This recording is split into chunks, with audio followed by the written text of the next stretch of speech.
So basically what Bob does was, the meetings this week, they came out and said no, basically no, not much. Oh, they're not gonna cut in March. Well, it dropped down to lows. It was like 60%.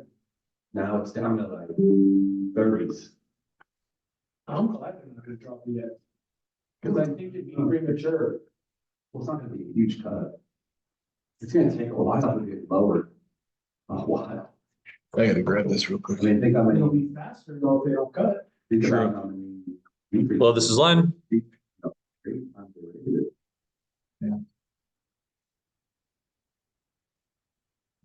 No, but if they don't cut it, it's a bit faster. I mean, I thought they should have cut it faster. They're always behind the eight ball. Once the year, the average rate is 6.6 for the year. All right, let's jump all this on. Yeah, I locked 6.6.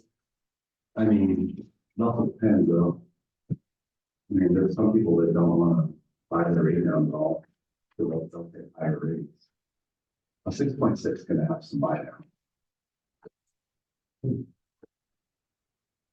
Yeah, so basically what the article probably from Yahoo was, to be honest with you, is, so this is the 7-day average, right?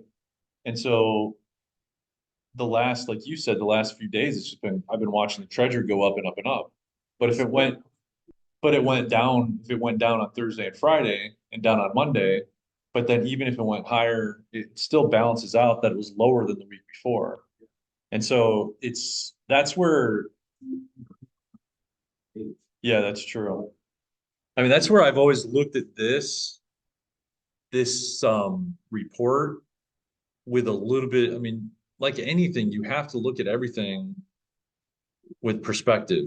You can't just go, oh, well, I went on the Freddie Mac website and it says rates were down, so, I'm gonna lock.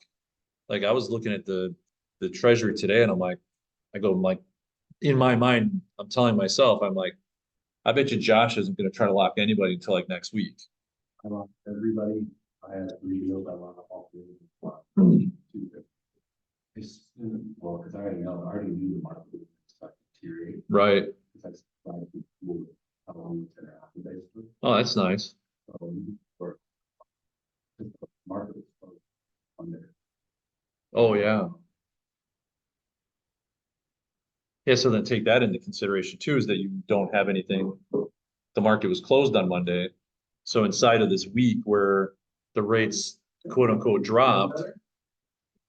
But yeah, you're at 6.6, which is exactly what the Yahoo article. So it's basically just pulling from this. But it's not pulling any perspective. It's literally just quoting a chart without any background, without any perspective, without any like there's no story to it. It's like weak journalism, in my opinion. But like Josh said, at least it's not up here in the eights. But even here, we've heard Josh say over and over again, yeah, I quoted eight, locked in 8. And here this says the highest it got was 7.79. Now, that's not true. I mean, maybe on the average, but that average also means, We'll get them with the FICO too. yeah, They're not getting 6.6. no, yeah, no way. Yeah, so this isn't for everybody. That's just the average. So that means some people are getting it at 6.4, some people are getting it at 7. You just don't know. All right, so let's look at Crawford real quick. Crawford's interesting. This is a week old, so I'm not even going to talk about that. That's old news. Nobody likes old news.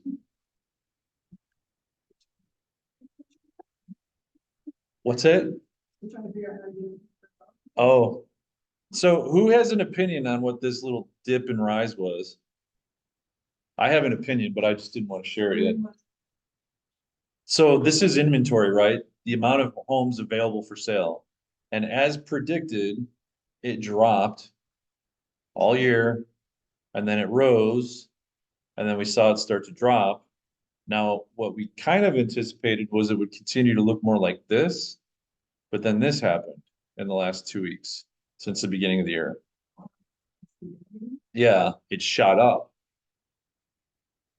So Well, at least this is the thing is pretty normal. Well, not like that. what is normal? This over here on the left side is more normal. The left side's more normal. The instant spike. You have some person who are ready to give up and sell their home because of interest down. So that might be what that spike is right there. Yeah, But buyers haven't completely bought in yet. right. So that's the big. Right. And so you saw a spike, but not everything was scooped up. You saw another spike, not everything was scooped up. So you're seeing a slight pattern of more new listings than buyers is what I see. Now, it's a temporary thing, right? So this is where you can't take 2 weeks and make a prediction off of it.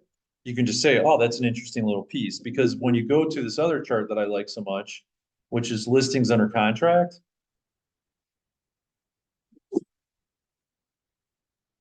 This shows that from week 1 to week 2, we saw 4860, which is up from 4663.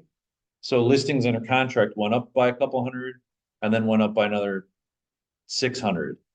600 is a pretty decent. Number. That's a good jump. For what we pick up. Yeah. So you have one that shows listing counts, like, in the last, like in that shorter time frame. Breaks it down, instead of 1 year history. This is actually worse. Marshall, look at yours.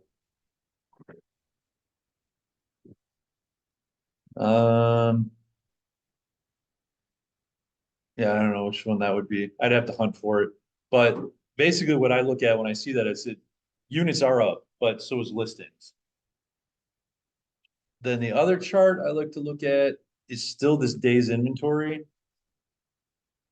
This will be the real indicator to me. There's 2 charts that you can look at that really measure the temperature of the market, if you want to call it. One is the Cromford Market Index, but that's harder to explain to people because you basically have to say, well, yeah, there's this guy, Michael Ward, he's a nerd, he loves statistics, he created this thing, it measures, blah, blah, blah. Or you can just say the average days on market up or down, or days of inventory. And so you saw like in the beginning of last year, it dropped all the way down to basically 2 weeks in February. Sorry, that was 2 years ago. February 2022, that was our lowest, was like 14, 15 days.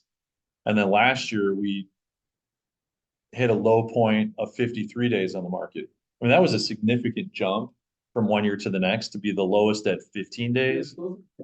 Oh yeah, these are insane. This is more like up here, this is more normal.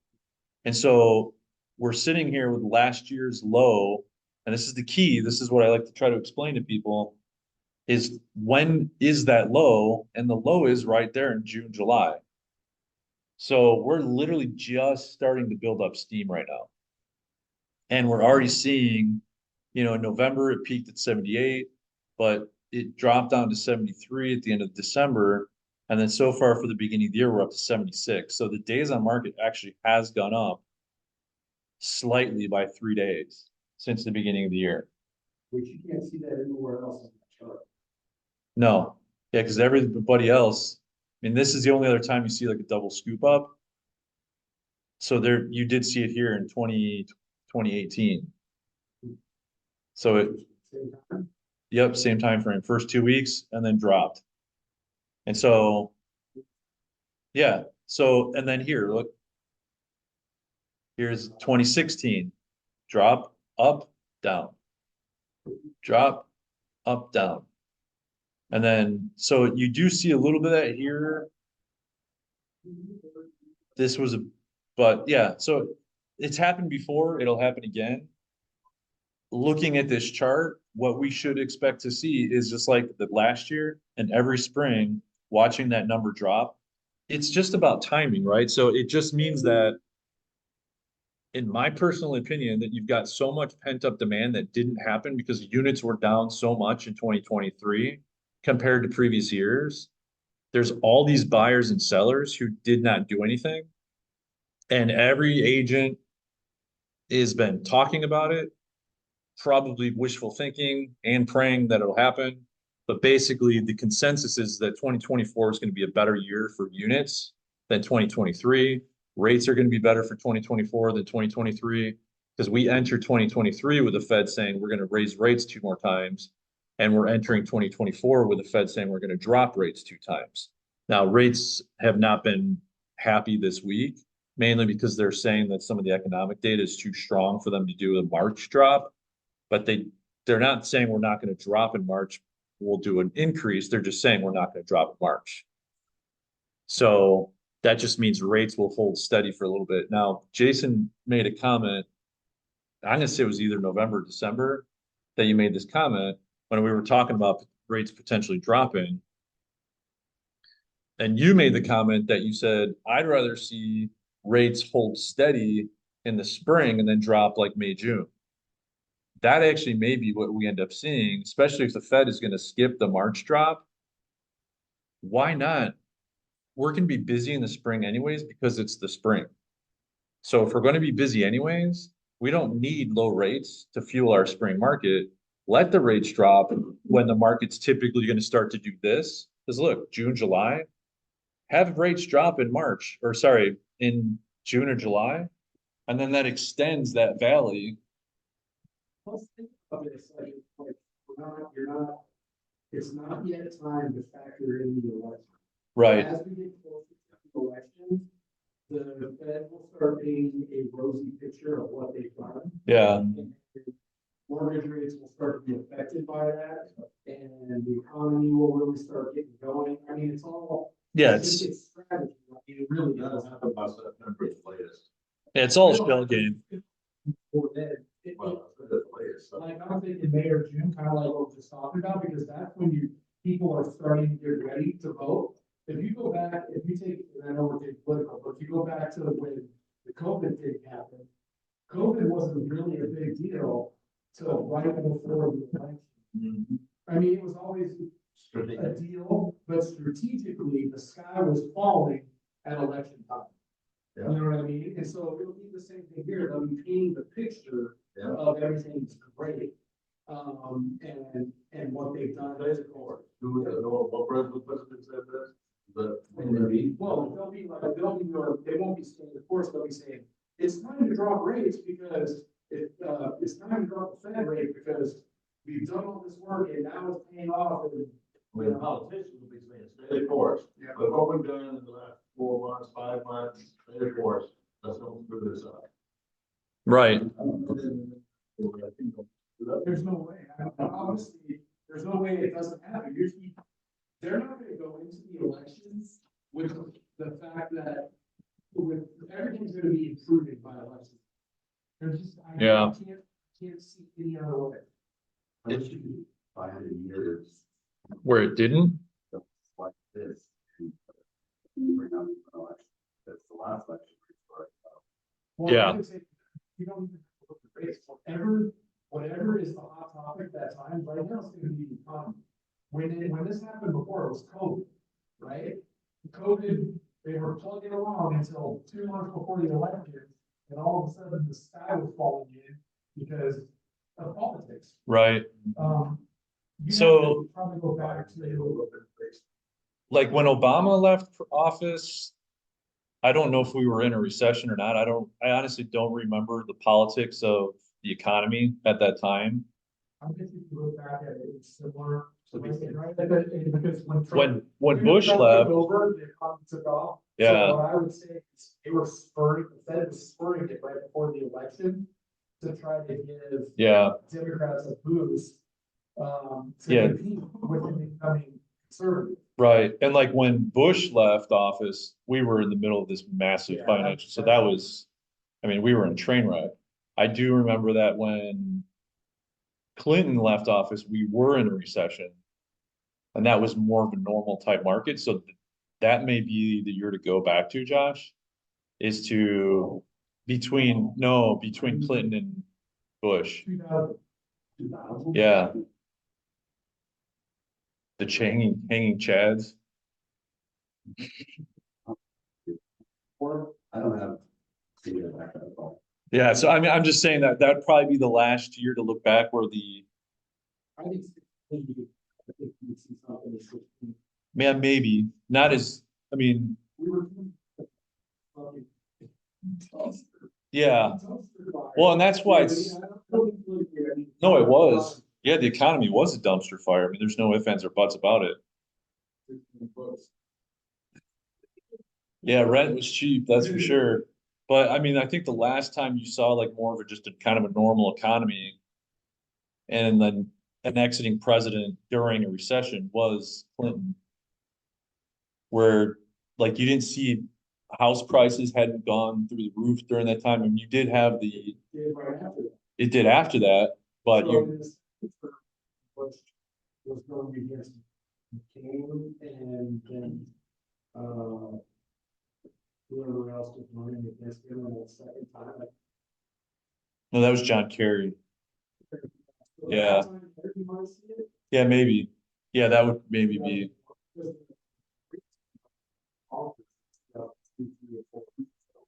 yeah. Yeah, you're right. Yeah.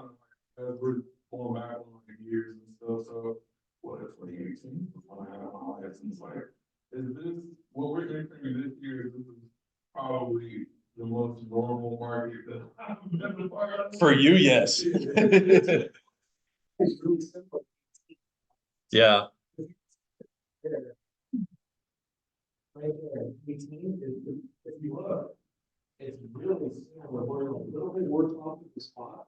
yeah, But you see the little bump, which is exactly where it's starting right now. Does it kind of bump? right. Yeah, so this is where 18 started, drop down, which is what we've seen this year. The little bump, and then days of inventory drops again. So that'd be my guess, is that we'll probably have more of a reflection of 2018. Now, the days on market, we're starting off a little bit higher. I mean, we're in the, in the 70,000s, or sorry, 70 days, which puts us more back to like 2016, 2017, as far as that goes. So maybe it's 2017, 2018, back to kind of like when you first got in. Because when you first got in, 2018 was a normal year.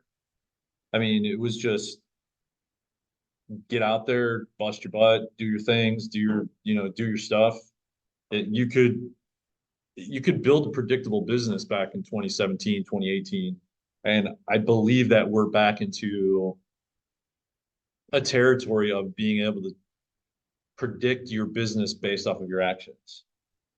And that's the best way that I can really answer that question is, I mean, this was just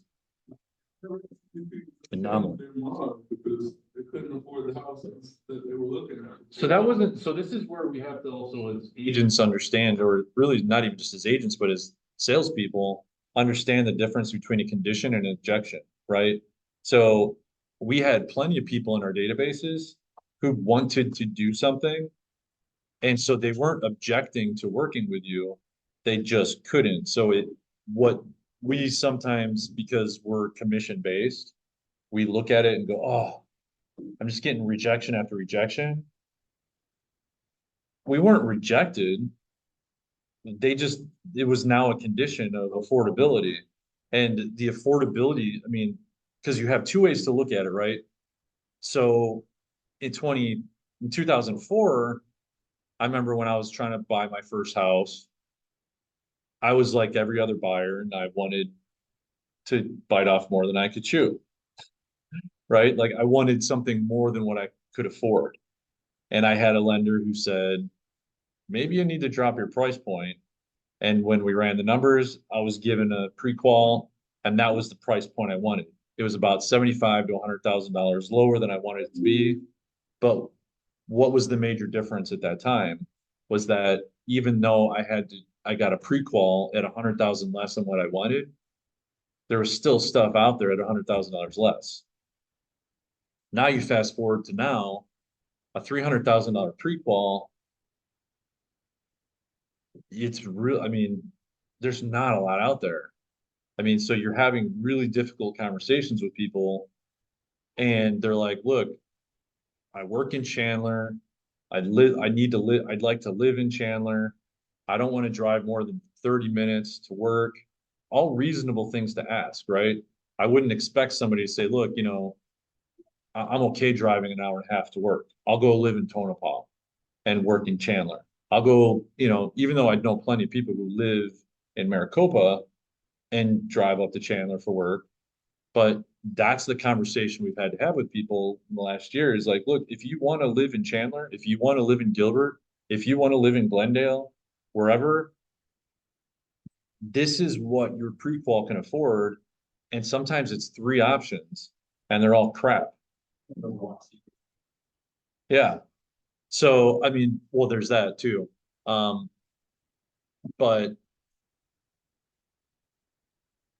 hang on, this guy's driving me nuts. I'm trying to like do two things at once. But so that at the end of the day, last year we just saw people just bow out. Not so this is where we've been saying for the last 2 months is expect 2024 to be different. Be in touch with these people. Don't let them go away. Don't let them die off. Don't let them think you forgot about them. You know, when I audit the database sometimes, what I'll see is people who have flat out said, like, oh, yeah, I'm not looking right now. And then I look and there's a trash, it's got the tag trash on it. Or, yeah, I can't afford anything right now, or my credit's too low. It's got the trash tag on it. And I'm like, no, don't trash that person. Like, don't ever, like, you never trash a lead until they tell you, dude, if you ever call me again, if you ever text me again, I will hunt you down and I will kill you. That's when you go, okay, I guess they're trash, right? If they unsubscribe from emails, if they unsubscribe from text, and I now have no way to communicate with them, then I'm going to trash them. But if they just say, yeah, I'm just looking, or I'm not ready to anything right now, my answer is always the same. Hey, no worries, no big deal. It's your timetable. I'm just here to help whenever you're ready. And then I just put them on a long-term nurture. And a lot of times what I'll do is I won't even activate a nurture inside the program. And the new software will handle a little bit of this for us. But you still have to be cognizant of kind of what you're doing with people. Is so like if James says, look, I'm not ready to do anything right now, I just put a tag on him. I put him in a box that says, all right, look at his contact record again in 3 months. And so then the task comes up, I look at it in 3 months. The first thing I'm doing is looking, going, is he looking at emails? Because I don't ever turn off property alerts.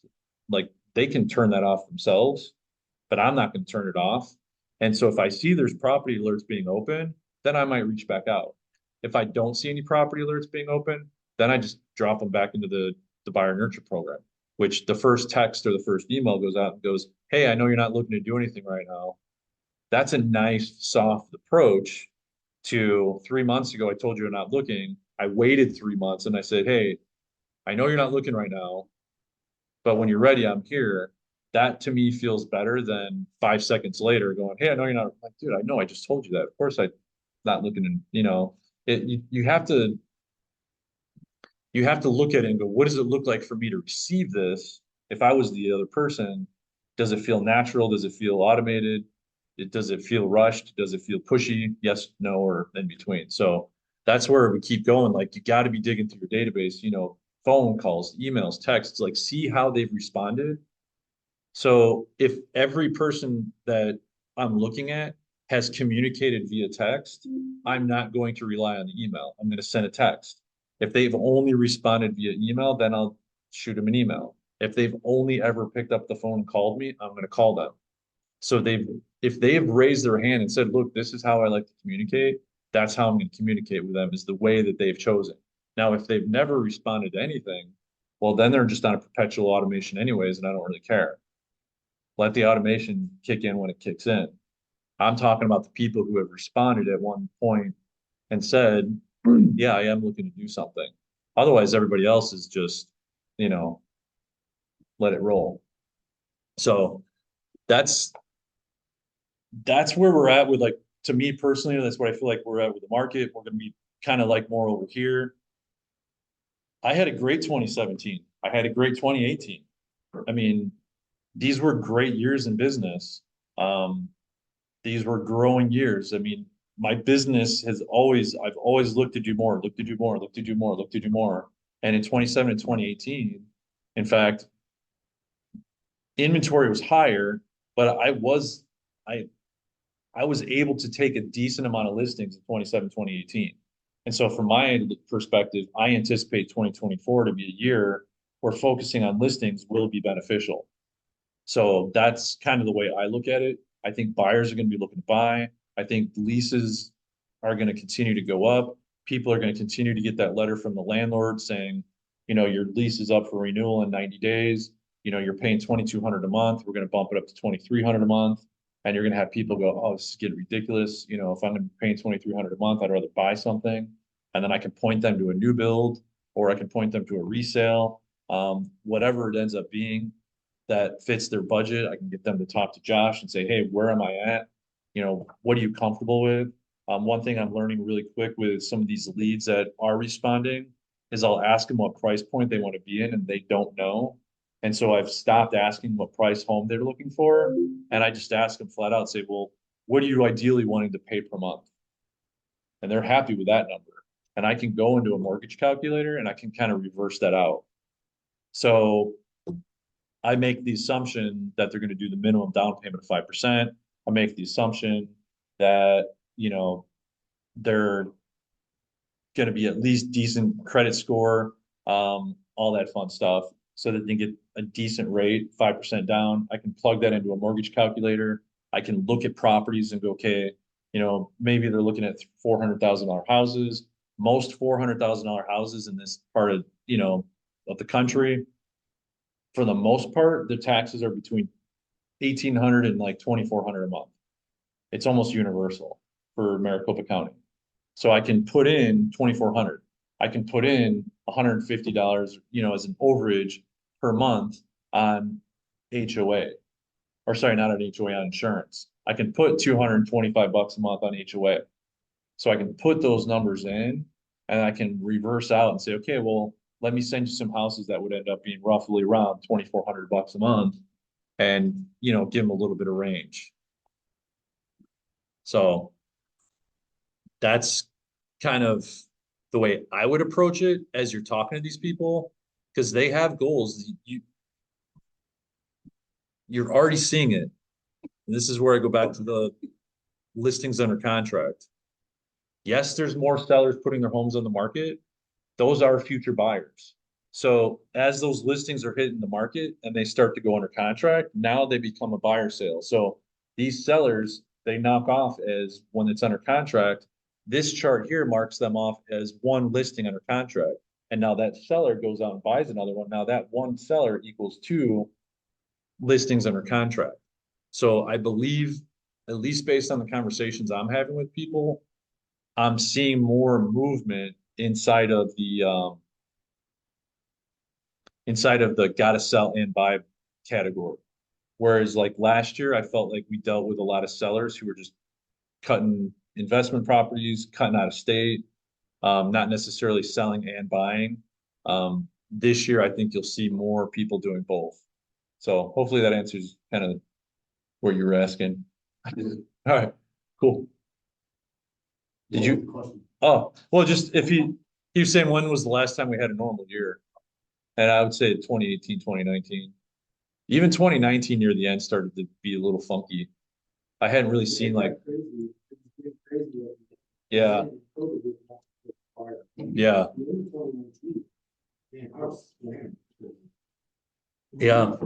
Where you couldn't show the houses anymore, or, but then like I said, we couldn't do any open houses or anything in that. Well, that was COVID, but yeah, the first time that I saw like pulling up to a property and saw a line of cars down the street to go see that property was getting to be near the end of 2019. And I was like, what the hell? I'm like, I'd only ever seen that on HGTV and I thought it was all fake, right? Like there's no way. There was people Yeah. overnight camping out, waiting for sales offices. From a lottery for longer, tell them, that real thing. Get drawn to come in. And then you have to put that in to get drawn. In the early 2000s, that was a real thing, that was nuts. Yeah. So people are putting properties under contract. So long story short, are you doing your daily tasks? I mean, it's what it always boils down to. Are you doing your daily tasks? Are you reaching out to people? Are you calling people back? Are you, like it or not, are you attached at the hip to your phone? When you have a lead reach out to you, are you getting back to them within a quick, short, fast amount of time? I mean, that's what it all boils down to, right? Is people, it's a relationship that they're in when they're doing a purchase.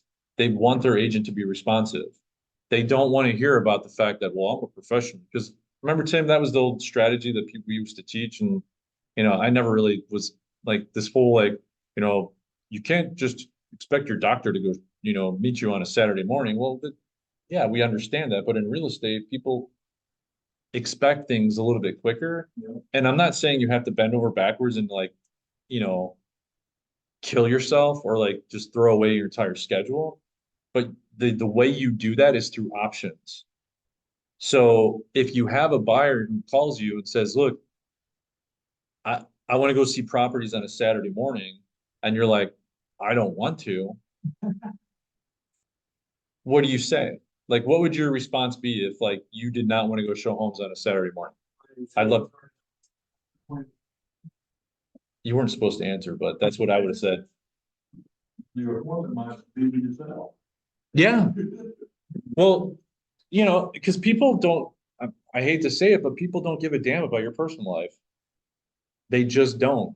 And so, for instance, it was my daughter's birthday this week, and I had a client who wanted to go see some stuff. And on Tuesday, like, well, can we go Tuesday afternoon or Tuesday at like 5? And I was like, well, my daughter's birthday was on Tuesday, and we were gonna that's like, dinner time, and we had this thing planned for her. And so I had two options. I could have said, well, no, it's my daughter's birthday, so I'm not gonna be working, which is the wrong answer, unfortunately. Or, yeah, unfortunately, my response was, that's the only evening this week that I have that's already booked. However, I'm available, and this was on Monday, so I am available this afternoon. And so we ended up fast forwarding it to Monday afternoon. We met up on Monday. So that's how you fight the buyer's urge, the client's urge to want to pull your time like right away and waste your time. Just tell them you already have an appointment, but they don't need to know your personal life. Well, I've got a birthday party, or I've got, this, or I go, there's two things that I won't tell people my personal life. It's an appointment, because they'll respect that.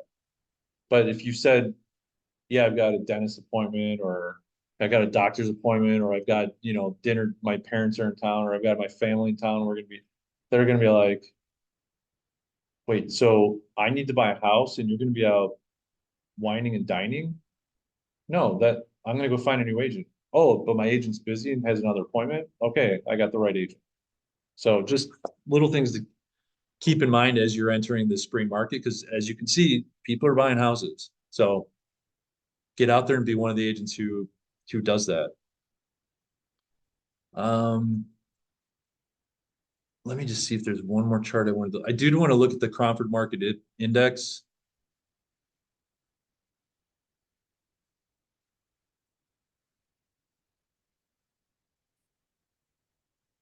So despite the fact that we're watching inventory rise, we're also watching contracts rise. And as you can see, it's still showing the market index moving in a positive direction. Not in a massive one.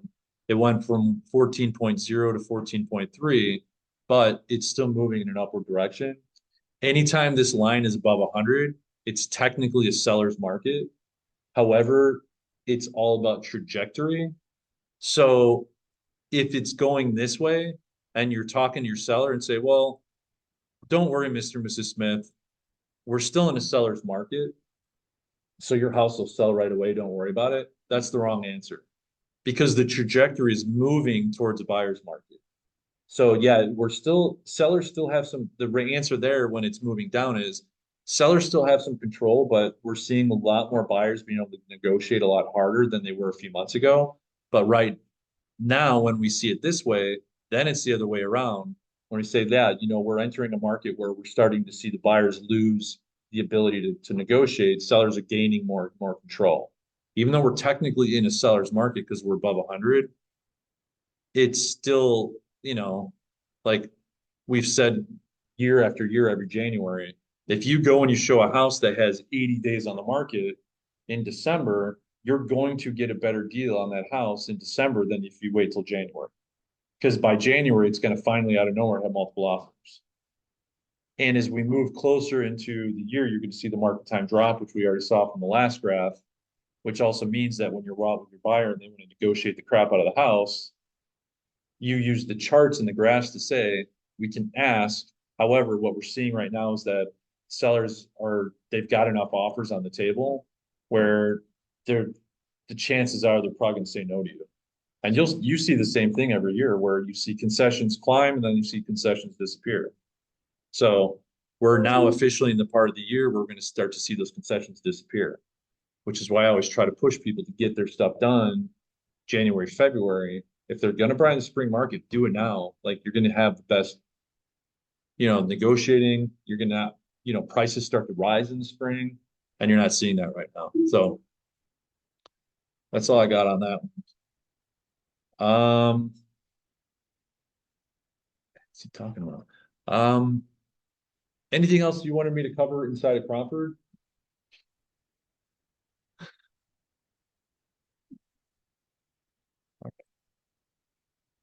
Who had questions after doing the videos yesterday? Or just. Yeah, just in general. Who got anywhere? I mean, so how many, you filmed, yeah, I know you filmed a few. Yeah, so I filmed about 4. Okay, and you filmed like 9, right? So did anybody get back and load some in and do any editing? Thank you. Okay. So, I mean, honestly, that's probably a good, place to kind of show them how to edit one. Yeah, Yes. It's gonna be recorded. Right, you got a sound good, it is. so maybe we can record that, we can Yeah. help you do the editing part. Let's see, let's run through a couple. I have to send this. This is where I have. This is a pain in my butt with this buyer with this Binzer is driving me up the wall, so I have to respond because if I don't, you know how it is. So if you guys wanted to ask additional questions or talk about, yeah, that's why I was kind of diverting that way. You got the gist of the process, right? I mean, by the time we were done yesterday, you understand, you're gonna do on community videos, we do the research, they got a script, we put it on our teleprompter, we stand in front of it, it's 1 2, pretty simple to edit, you can put the roll on top of it, we'll go over some of that, right? And then the home walkthroughs are basically gonna be 3 parts. Out front, you can introduce yourself, where you're at, what we're gonna look at today, right? And you're gonna walk through, which is literally like a 15-second clip, right? And you're gonna walk through the home with the camera facing the other way, right? And you're gonna talk about what you're seeing as you walk through the home. Okay, that's the second one, which that one is typically gonna be 5 6 minutes, right? And then you're gonna finish up with the camera pointed at you, talking about what you did, talking about where we're at, and then you need to make sure you include a call to action, right? So that call to action can be many different things. So that, but basically you're telling them for more information, to reach out to you. If you have any questions, reach out to me. And you can say comment down below, you can say call me this number, you can say use the link that's in the description to set an appointment on the calendar. You also can include, and I recommend doing this in every one, if not every other, where you're gonna say, do not go to the builders without your agent, and tell them why you don't go to builders without your agent.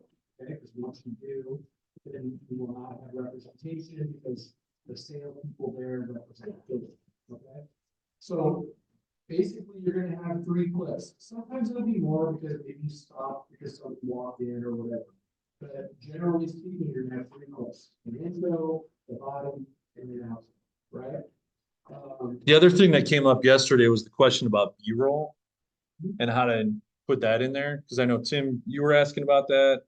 You were showing Kira how to do that the other day, right?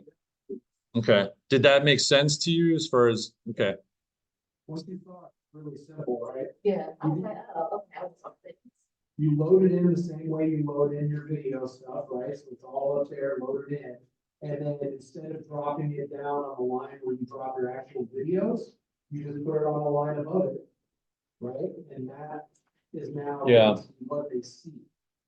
so what I was talking with Jason about this morning, I shot some video yesterday and I have not edited it. So what I was gonna do is just play with some editing so you guys can kind of watch the process here. If it starts to get too deep where I'm like looking at it and going, okay, I need to really tweak this, I'll just cut it off because nobody needs to watch me like geek out and spend 2 hours just watching me like try to tweak a millisecond. Yeah, exactly. But in the meantime, I was gonna ask you, Suzette, do you have the pictures to that house that you're gonna be listing? Is there a way you can just put those into the group chat you have between you, myself, and Jason? I sent them to myself in the week. Okay, or send that to me as well, because what I want to do is show everybody here as well, because investors are a great thing to have in your back pocket. And so Suzette's got an opportunity, well, not even an opportunity, because you have the listing signed now, right? So not even just the opportunity, but so that means the seller hasn't signed it yet, possibly. So I'll check on that. So either way, not every seller wants to deal with showings. Not every seller can afford to get their house up and ready to go. They don't want to paint, they don't want to change carpet, they don't want to do X, Y, Z, right? And so that was the instance. Suzette's buyers told her and said, look, we just want to get this thing gone, cash, no, no showings, no MLS, none of that stuff. And so she's got it submitted to Open Door. She tried to submit the OfferPad, which I think is odd that it kicked you out. So I wanted to try the OfferPad. It's possible, so that's why I wanted to try to get it into OfferPad for you. So we'll do it there, and then we'll see what they say, and then also we'll send it to an investor that we work with, that seems to typically come in as a high bid. So we've kept him in our back pocket for these types of opportunities as well. Oh, you just sent it? Okay.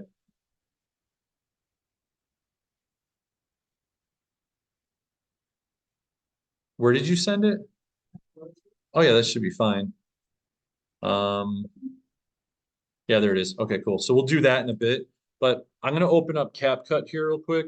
So as you guys know, I was using Adobe Pro before. I stopped using it, not that I didn't like it, but everybody's using CapCut. So I figured it was better for me to kind of jump in where it's I can't show you how to do stuff if I'm not even using the same software. I can't just be like, all right, figure it out yourself. So I'm like, all right, I got to figure it out. I haven't even really, I've edited maybe one video inside of here. So maybe this will show you how easy it is. Maybe it'll show you, hey, don't worry if you screw it up a little bit.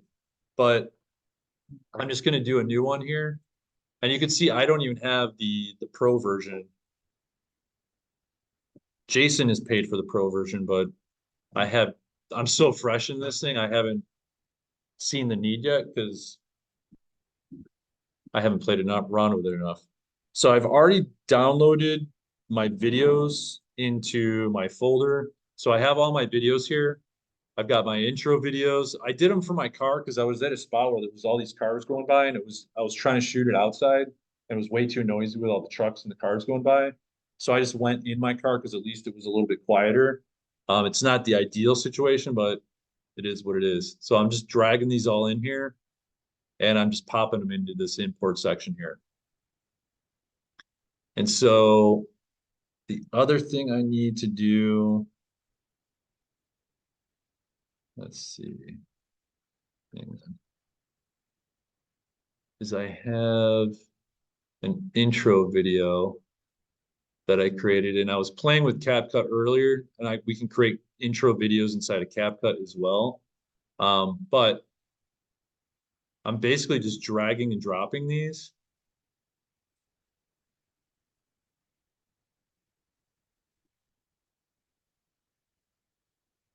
So you're looking for a new home in Gilbert, Arizona. You want to be first in line for the latest and greatest. Well, I've got an inside scoop for you over here in South Gilbert. Stick around and we explore what we can with one of my new favorite builders projects here in the Phoenix metro area. Stick around. I flubbed it a little bit. I don't really give a crap, right? Yeah. So, there's all this dead space, right? So how do I get rid of it? I stop. All I have to do is I believe, so in here, if I hit split scene, what that's going to do is it's going to go through this whole thing, and I think it takes too long. It's easier just to use this up here where it deletes to the right and it automatically moves that off. So it splits it and deletes it. So now it just goes right in. Now I like transitions, so I don't like frames just going frame to frame to frame. I like transitions. So now I'm just going to go into here where it says transitions. And I've got to be. Let's preface this first, though, you don't have to use them. Yeah. Completely up to you when you use transitions. So this kind of goes with like one of the conversations we were having yesterday about like your first video is just going to be kind of raw. And then as you start to create these and edit more, you start to look at your past videos and you're going, I want to transition. So now I can't create a video without it, right? And so that's kind of what Jason is saying is like, if you don't know how to do it, or if you don't want to play around with it, don't sweat it. But what will happen is as you do more editing and you create more videos, you'll start to want to tweak them and make them a little bit better and make them, You're not doing this much as you do. no, YouTube is the finished product. yeah, only the finished Now, product. one thing I want to point out here is that these are kind of important, and that's where a lot of people are getting hung up. So. Oh, these icons? Yeah, so Len just split this one from the split point. So first of all, this has to be highlighted. The video has to be Yeah. highlighted. And then wherever this cursor is at, like, so this video is highlighted. If he was here with this cursor and he hit this third one, that's gonna erase everything after. Yeah. Okay, if he's here and he hits the second one, that's gonna erase everything before it. Okay, So that right where it has one video, something will. this is one clip. Okay, this is another clip. This is another clip. See the splits here? Specific clip though, right? So he dropped Right. them down in here so click on media real quick. At the top, yeah. So these are his videos that he uploaded into here that he took yesterday. Just for this, This particular, this is Yeah. his own video. his This, own project. this is his own project. That you clicked where you're at now, you would click create project. You come up with a blank screen. First thing you're gonna do is click on import, and you're gonna move your videos into here from your computer, okay? Yeah. B-roll, Pictures anything are- that you're yeah. gonna use for this video, you put it in here. If you go later on, if you need to add stuff in here, oh yeah, I took some of this, I need to add it in there. You click on that import button, you add them in here. Okay, so then you take these, and when you add them all in here at once, they're all gonna be highlighted. So you wanna highlight them whichever one you want to go first and put them in the order that you want them to go in on here, okay?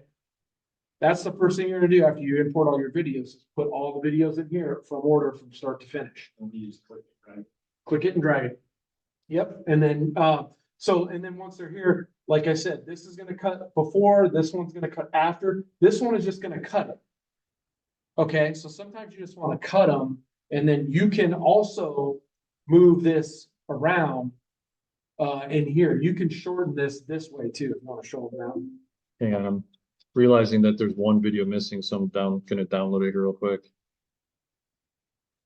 So it's just important to know all the different options. You're not just left with cut. You can cut before, you can cut after, you can cut, you can, over here, this is where you would voice over if you were gonna, if you had a blank spot and you want to add something in voice wise, or if you wanted to silence yourself on the video and then add something in, because you said something stupid, And you you know? don't even see this where that white line is, line there thing, like the white line. Yeah, so if he was gonna Yeah. cut this one here, he would have to move this white line over. You can just click wherever you want it. And Well- then you can literally cut it, or you can, And one thing you'll notice too is if you look up here, you'll see this is 10 seconds, 20 seconds, 30 seconds. There's times where you're like, you may want to cut something out because you're talking and you're like, oh shit. And you stop yourself and then you go again. But this is where we were talking a little bit about this yesterday too. As you're filming these things, what happens is you start to film like a producer, but until you film like a producer, you end up just going, oh crap, and then you just jump right back into it. You're like, hey, this is Len, and like maybe I'll just use this as an example, right? So like maybe 4 years ago, this is something I would have accidentally done on a video. Hey, this is Len with Keller Williams. Hey, this is Len with Loyalty Home Group at EXP Realty. I recut it, I reset it the right way, but did you hear much of a pause I gave myself? I didn't.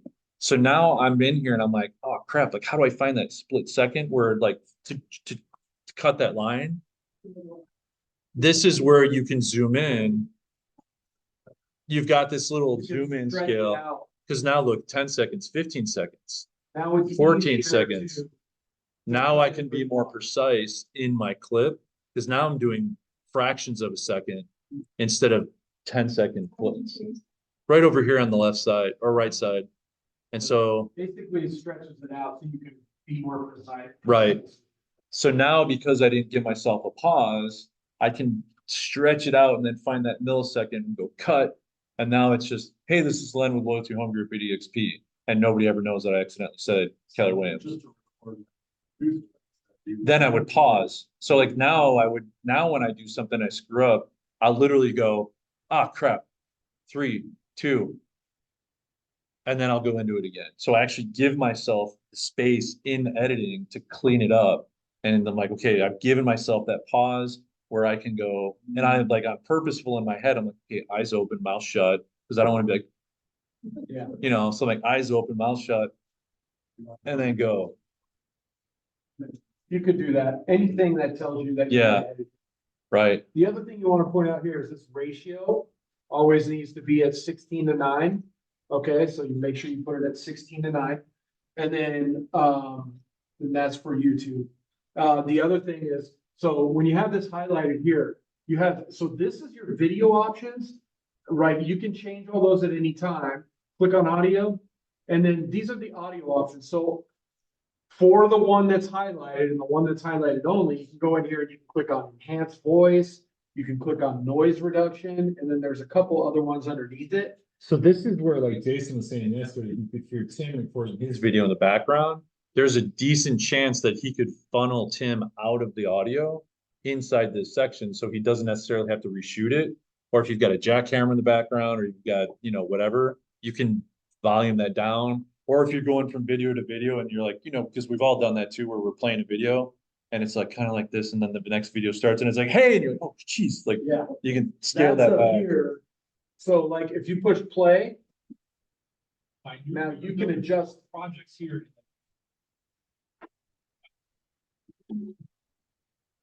But you gotta remember, that's only for that clip. So every clip you go into, so what I typically like to do is as soon as I put my clips in, I put them all in, I go through and I adjust the sound on all of them first, right?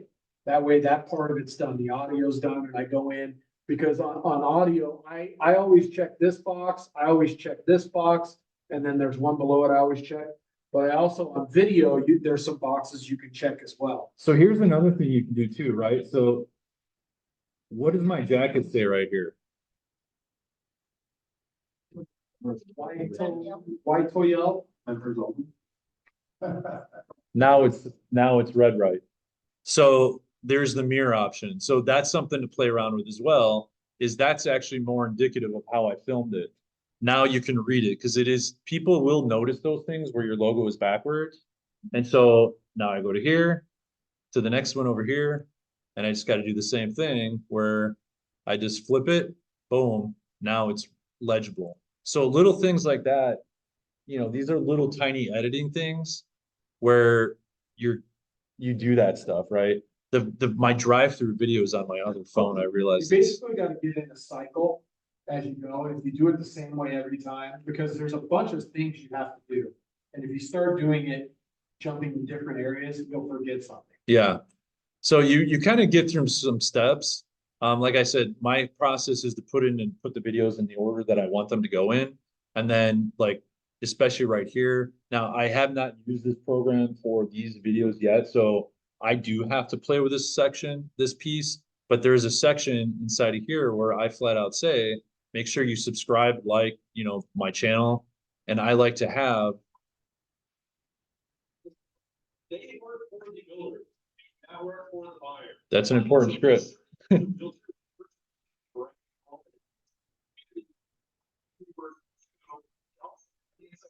But I think I start off with, if you like. Oh, this is my outro video. I'm missing like 2 other videos on this thing. Because this one's supposed to be at the end. Where the hell did all my videos go? I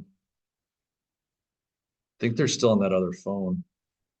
They just didn't transfer over. Anyways, there's a spot where I say like and subscribe. And so there's stickers here. And the stickers have, and I can search, subscribe. And you can make them as favorites. I have mine set as Yeah. favorite already, so already at the top. Because it's good to have when you say like, subscribe, maybe this one here, this one's cool because it moves. That one's got the little bell that jingles. Some of these don't do anything. So just look through here and like Jason said, find one that you like, and then you can just use it over and over again. But I'll just, for the sake of this, I'll just say, I'll put it. Just hit the plus button and it'll automatically go where your cursor's at. Okay. Okay, and see how it went in the line up above it, okay? Now you can, now up here, you move it around where you want it, and you can size it how you want it. But then this one down here will dictate how long you want it to stay on the screen. Representatives at the sales center. So if you wanted it on there longer, you can make it go longer, if 'cause- you want it on there less, you can make it go less. If you want, I sometimes can you'll just have. stretch it. Sometimes you'll have that one go up and then you wanna put the bell or something up there as well. And maybe even it's before that one comes off and then you just move it in a different spot. So those are little things you can do. Like I said, I'm missing a couple videos, so it's not the end of the world. I'll fix it later. But let's just say in here, I'm talking about the area a little bit, or maybe because I've got this drive-through, so I'll do this piece right here. I did this one this morning because I wanted to get. And so like on this piece here, all I really wanted to do is just get me pulling into the neighborhood where you can see the sign up here. This truck was parked here, so it kind of jacked up my shot. But really what I want is to do it from here. So at that point, I'm just gonna delete to the left and it automatically sucks it in. So I just want to go, and there's the Waterston North, or sorry, Central. Yeah, basically I'm just gonna, You can right click on it. And then extract audio, drops it into a second line, highlight it. gone. It's gone. Can we speed it up and slow down? Oh, yeah, yeah, you can speed it up. So like a lot of, some of my videos, what I'll do is I'll drive through the neighborhood. And now I did shoot a piece yesterday where I was driving through the neighborhood, but I was talking. And so I want that piece in there because there was one of the things I liked about this neighborhood, right? And I'll just use this as an example. It was one of the things I highlighted the most was so like where we were yesterday, and I talked about this briefly yesterday, but you've got 3 gates to get into Waterston North. You've got one on the south, on the east, and on the north sides. Right, exactly, right off the main road. So you get off the main road and boom, you're at a gate. So if you get like 3 or 4 cars trying to get in there and somebody's messing with the gate, it's gonna roll out onto, Val Vista or Ocotillo, which that's pretty much an issue with 90% of gated communities. Whereas in this community, what they did differently is this main road here will never have a gate. But if I want to go see my buddy George, who lives at this house, I'm gonna have to go through a gate for that section of the neighborhood. So they did this neighborhood differently where the sections of the neighborhood have their own gates versus a main gate to the entire neighborhood. And so I talk about that in the drive-through video that I was doing. But maybe as I'm driving through here, I say, yeah, and they've got some great parks. So that's a park right here. And so now I'm adding B-roll where I could be like, yeah, look at this great park. And, you know, The it's audio would have been on here, so it would have stayed, right. and then you're showing the video of what he's talking about. Now, keep in mind, so if you ever done, like right now, he could record Yeah. a voiceover on this if he wanted to, and he could be talking about, you know, that, and then that's all, that's showing up. So And so my advice on the voiceovers, to be honest with you, is I like the voiceover. But what I would do is instead of going, okay, I'm gonna record a voiceover right now, don't do that. I'd finish the editing of the video and then watch it and just talk about what you see in is the voiceover. And that ends up being perfect because then the voice just goes over everything. The other thing, like with drone footage, The video, I think- they don't say anything. yeah, yeah, I mean, honestly, I wouldn't get into the voiceovers yet. We're talking down the road. right. It's gonna more complicated if you start trying to do different crap. Just film the video and do Yeah. that. Voiceovers, as you get more advanced, you then will work into. But like one thing for me personally, like as I'm doing like B-roll and you'll see this, like I'll load this in as B-roll, this video, this original clip. But I'll ask this question, what do you guys notice about this video right offhand? Well, it's undeveloped, but it also takes 5 seconds before I start moving. So the way that most people shoot drone photography is you get into the position you want, you're like, okay, I'm good. I hit record on my thing, and then I start flying. So this first 5 seconds is boring. So back to what Jason was saying earlier, now we've got layers on here. So we got to be a little bit more cognizant about what we're doing. But I want to delete all this to the left. And so I'm going to just look for this delete left. Boom. Now I can just move this back where I want it to start. And so now when this B-roll kicks in, it's already moving. That's much more visually appealing. And, you know, Yeah, sometimes you're gonna just take a clip down to there and you only Yeah. use that. Then maybe you're gonna take a clip from over here and use it here. You know what I mean? So the video overrides the video, the initial video that's in there. But not the audio. but not the audio. It's just videos all. Yeah, it says keep the audio going, but show this instead of this. And it's always going to play the top video. Yeah. And because there's no audio on this, so this is where you run into you've got to be cognizant of this too. It's like, what if your B-roll is like we were talking about yesterday, was like, yeah, just take a pan and zoom past the clubhouse, you know, walk around the fire pit. Well, if you're taking that with your cell phone was recording audio at the same time. And so if you wanted to have that fire, like, oh, there's a great community center. And as you're saying community center, now you've got the pan and zoom of the community center with a, you know, a heated pool and a fire pit, boom, fire pit. Well, your fire pit video is going to have the audio underneath it. So you just want to extract it, delete it.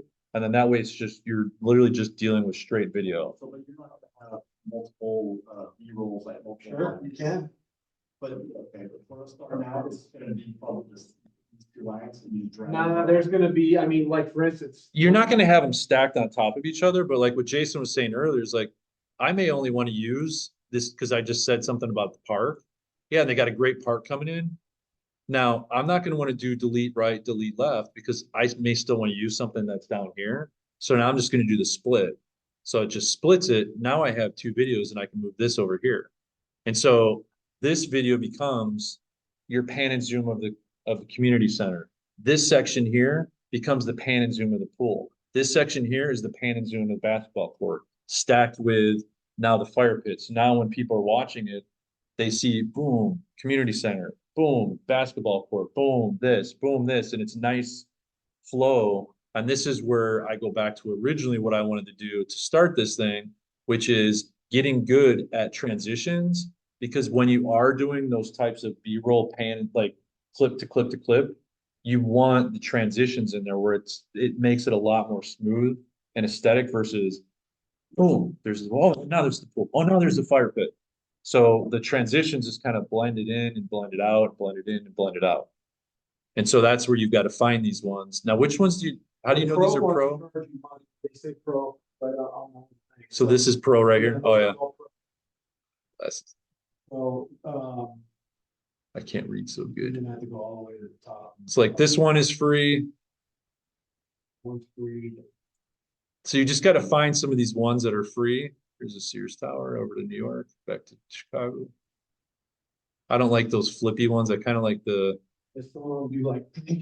Yeah. electrical and like all this that. one's good. I like that one. So I would drop that one in. Now I just say plus.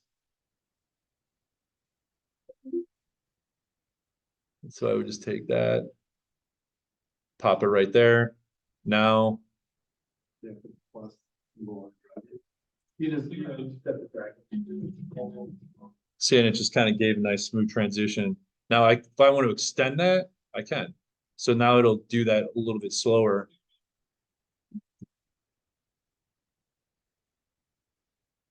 There's all kinds of different transitions, so you just have to kind of play with it. Yeah, so you find the ones you like. I mean, But I mean, I'll get honestly, to- we can make them, so we'll get there. At first, I would say just start making the videos, and then as we get you going, then we can make an intro video. because Um, you'll notice some of these, that's a picture. This is, a clip of, I just used clips of videos that I was shooting and Got it on for your head. He does. right here. Yeah. Yes. It was a Halloween costume. But honestly, even when you make these, you really only want to keep them about 6 or 7 seconds. Yeah, Because people will, you'll see in your YouTube analytics where your intro video starts and people just drop out. yeah. So, I mean, because they've already watched 20 videos and they've already seen your intro. Yeah, they want to get to it. Yeah, exactly.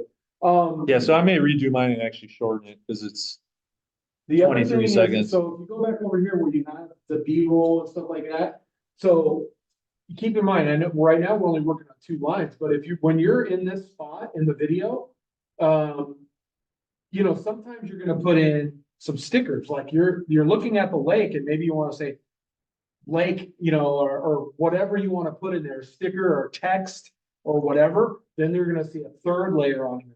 When you add audio, you're gonna see a 4th layer on. When you do your captions at the end, I usually do them when I'm all done with everything. Now I'll do my captions in here. Your captions are gonna be another layer. So by the time you're done, there are 6 or 7 layers on stuff. As you start progressing, You go above and below. yep. Yeah, there's not really rules to that. The audio, when you put it in, it automatically goes below. But yeah, you can see here how we did this. Now you have this there. I mean, you could do all kinds of different stuff. It's just a matter of playing with it. What I would do is I would play and I would just kind of go through each one and try different stuff. But generally speaking, when you're doing your first videos, I would start out minimal because you're already gonna be spending an hour or 2 hours in there doing this edit. And as you've got 9 videos to edit, by the time you get to video 3, you're gonna be like, screw all that other crap. Audio, video, done. But then the other thing that'll happen is, so now when you're done with this, so let's just say I was done with this, like, I'm happy with it. I've got my little subscribe piece here. That's good. I've set it at the right time. I've moved it to be in line with what I was saying. And then I save this. The nice thing about this is I can now go back into this piece and I can delete these. I can basically use this as a template. And that way these 2 things are tied together and I've already got the subscribe thing. And like, there's certain things that you can do, just kind of over and over and over again. Yeah, so like when if you go to text, for instance. Now, let's say you create a text, you do a default text, you create one, you make it however you want it. Once you have it the way you want it. Click on the default. text. I don't know why it's doing that.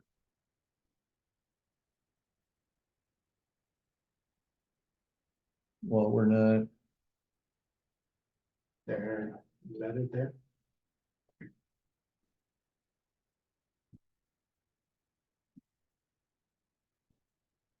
There it is. I gotta add the block.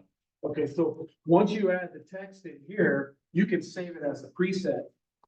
So you can add it and then you can give it effects. And you can make it in a bubble if you want, whatever you want to do to it. You can do all kinds of different stuff to it. You can shrink it down, you can make it bigger, you can change the font style, click on effects. These are all different type of fonts that you can use right off the bat. And then you can actually go in and you can animate them. So you can like click on animation and stuff like that. Glare. But once you've set your text, if it's one you want, like I have one saved, it says comment below and it's in a bubble. Yeah, and so when I actually say in the video, if you'd like more information, comment down below, because you're trying to get people to comment, interact with you. I'll actually put it up on the screen and it'll say comment below. So you just save it as a preset when you're done with that. And there'll be certain texts that you're gonna use all the time. Yeah. You just save it as a preset, you don't have to remake them over and over and over, right? Like I said. No, like I said, you click on that, once you select one or whatever, you click on the save as preset, then that way, from now on. It'll be see in how your- it says presets over there to the left? It would be in that category, they'll all the ones you save will be right there, so next time you go, you just like, boom, drag, drop, instead of having to recreate it over and over. So if you see you're saying stuff all the time, like, I have one that says experience matters.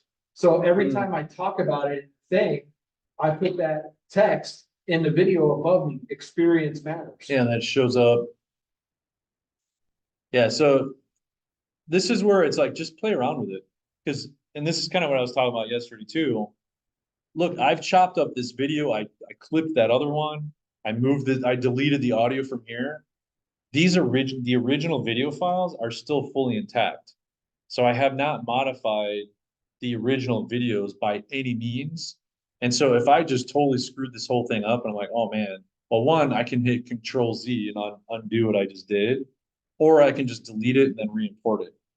So I haven't Or broken there's back anything. arrows right here too. Yeah, so back arrow, if I just want to delete this, like Jason said, pay attention to what these things are up here.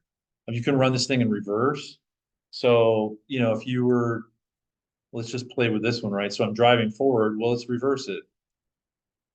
I want Now to it's know gonna how show to me driving speed up. backwards. I haven't tried speeding it up and slowing it down, so. Yeah, Keystone Six, I think like when you do walkthroughs, that'd be cool, like they speed up effect. As long as you're not talking, Yeah. if you're talking, It'll sound like a chipmunk. if you're driving through like he was and you're not gonna talk and then you're gonna voice over, then that'll work. So you could be driving and then you could. Yeah, so look, I Because I've seen you reversed do it. that before. Now, yeah, so I just reversed the clip. Now I'm driving backwards. Like, and we're out of How do you here. Speed it up. So I believe one way you could do it is to just stretch it. Audio and it has. So that slowed it down. I don't know if that slowed it down, it just did it. I don't know. It did. I would click on, you're in video, click on enhanced, either that or scroll. It's the feed is right up there to the right, video, audio. animation. Oh, there it is, yeah. Up there. I've got like a glare right on that. So So you click on that, that's why it's a team effort. There we go. Cool. So yeah, like a lot of times what I'll do is like my drive-through ones, I'll put this at 3x. And so now And that'll do that for 5.8 seconds. Okay. it's So you super can fast. set the time length based on if there's a certain point that you want it to slow back down. Like he turns in, slows down. Yeah. Speeds up, slows down. I saw you do that in one of your videos. What do you do? Yeah. Like, how did he do that? Shift gears. Yeah, exactly. But you're not gonna wanna do that when you're talking, because it'll really mess with the audio. So, do that you can do it with a walkthrough, and then you can put music over it. If you're not gonna talk on your walkthrough, then that's one way you can do that. But for community videos, I mean, I have that thing on my rearview mirror and I love just shooting clips with that. Cause it's a great way, if you're gonna drive into the neighborhood, that's what you're gonna see. So you're literally giving them exactly what they're gonna see. It's a great way to drive around, check things out, and like you said, do the voiceover, so I drive fast. Well, in the video, I have it drive fast, it gives it kind of a cool effect of going through the streets, especially if you have some like really cool places to Well, when go. you were doing the Vista Lakes, And, you know, rather than a 10-minute drive to the property, you'd be like, let's go check out this property Yeah, and then over here in zoom. this section. Yeah, That's- so it kind of, it's a nice transition too. Yeah, but I mean, it is, it's a nice way to kind of like transition from one spot to the next. Like if you're doing a community video, I mean, maybe one way you're going, hey, let's go check out some of the, you know, other amenities in here. So now you've got a clip of, you've got the camera up there and you're clipping over to another spot and zip over and you're like, okay, now we're gonna go check out, you know, the entrance to blah, blah, blah. Or if you're doing like a community video on the city, so, you know, top 5 restaurants to go eat in Glendale. Boom, all right, we're here at such and such, you know, it's a great steakhouse, this and this and that, you know, top 3 burrito places in, you know, downtown Phoenix. And you just zip along from one place to the next. It's a cool effect, in my opinion, to kind of get you there from one point to the next. Now, nobody wants to see it in real time. I think it But- also work, just walk through, so like I say, you're going upstairs, speed up that. Yeah, for sure. Yeah. Well, Yeah, you just, maybe you know, if you just don't talk during that time, you can hear it. Now, it would also work for B-roll, which would be kind of cool, because then you could have a drone being like. Yeah. Yeah, that's true. So I could take this. Beat the crap out of it. Try to push it over. Oh, yeah.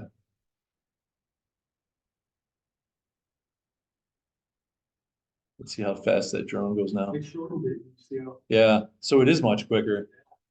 It's like, man, that drone's fast.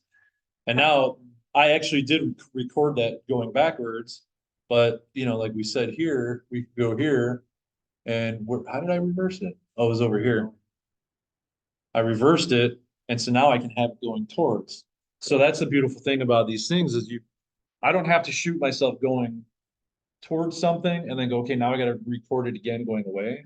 I just record it once, and whatever one seems to have a better effect, I can just roll with.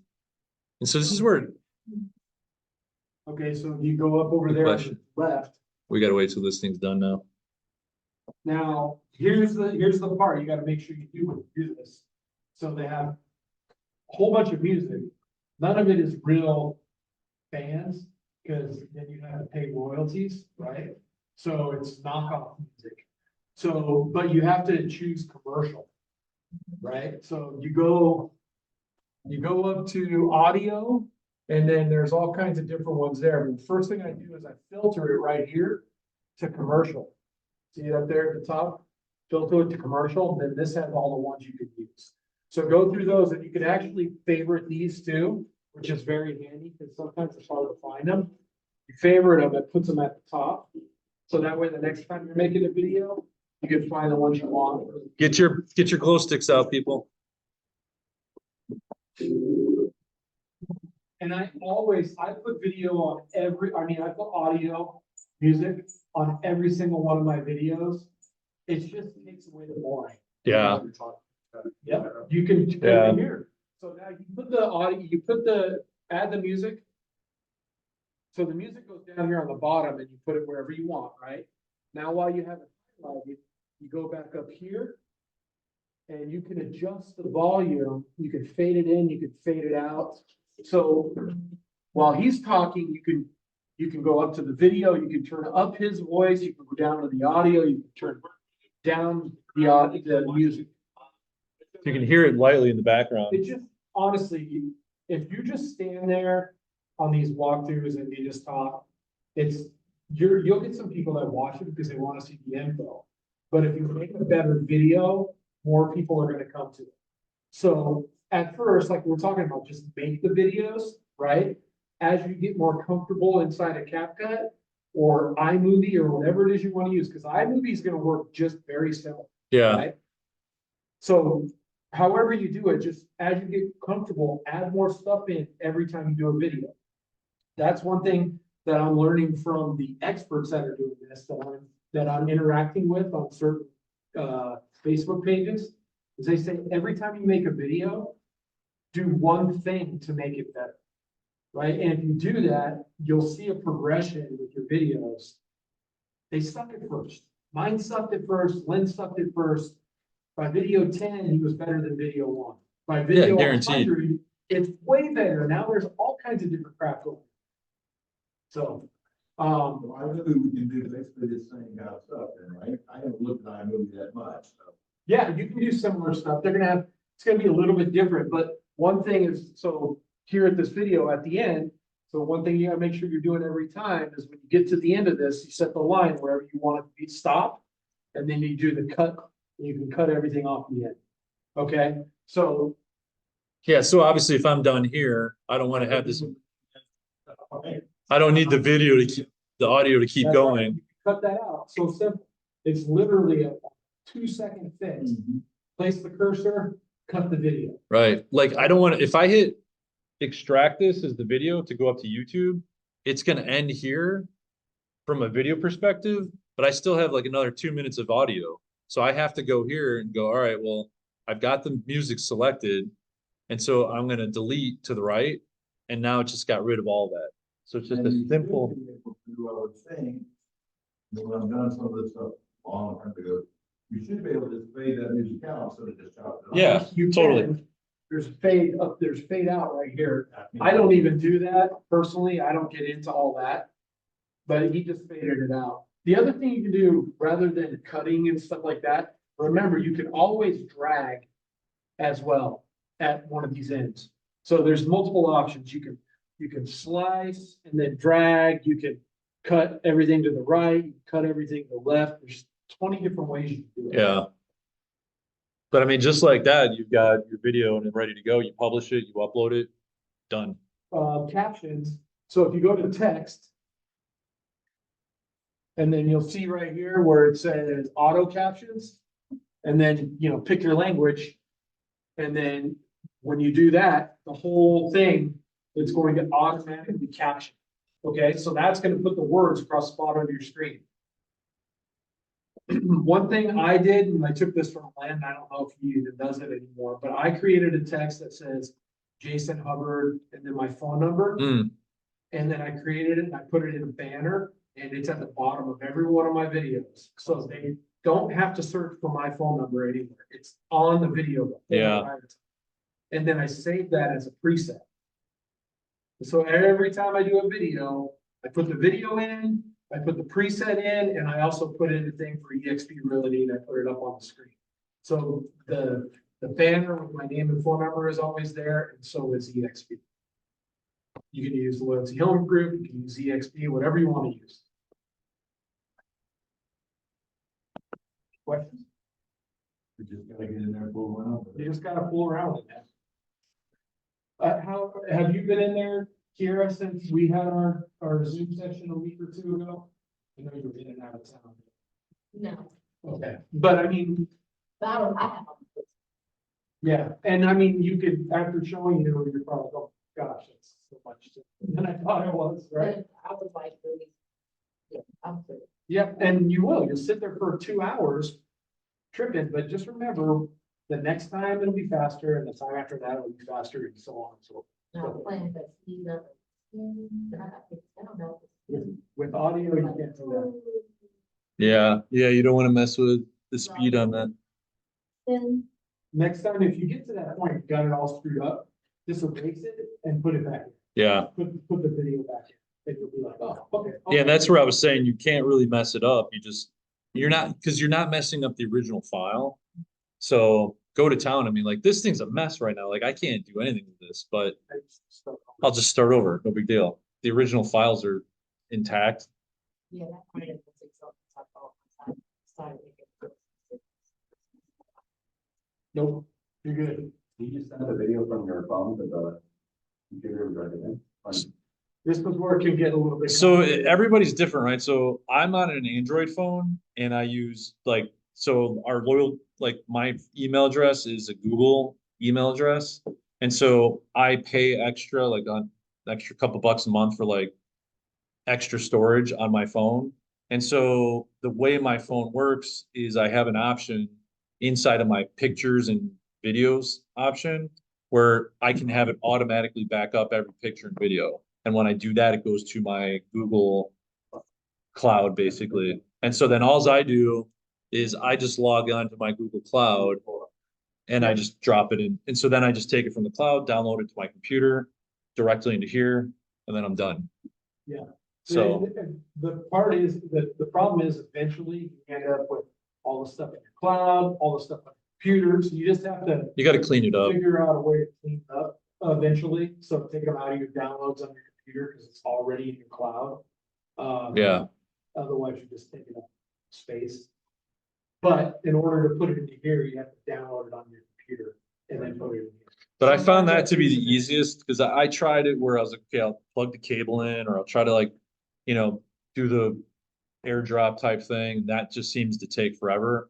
Where I've got mine set to where it gives me the option. It says download over Wi-Fi only or download over mobile data and Wi-Fi. So I just say download over everything. I don't care. Like we're not 5 years ago where you paid for data. Now we're basically given unlimited data. So I'm like, yeah, load it up. I mean, so if I've taken 10 videos and I'm driving back home, maybe one or two of those videos will already be uploaded by the time I get home. I get home, I'm in the garage, take out my shoes, do my thing, grab a snack, whatever I'm doing. Maybe it's 5 o'clock, time for dinner. By the time I get to my desk or I'm like, okay, we're gonna do these videos, it's already uploaded. So I'm not having to mess with it. And then it downloads in like 2 seconds from, Depending on size. yeah, depending on the size, but I mean, most people have pretty good high-speed internet at home these days. Yep.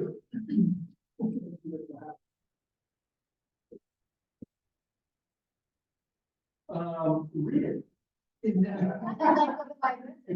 I don't, you need to, somewhere on there, you gotta change your settings to English. I just don't know, I don't know where.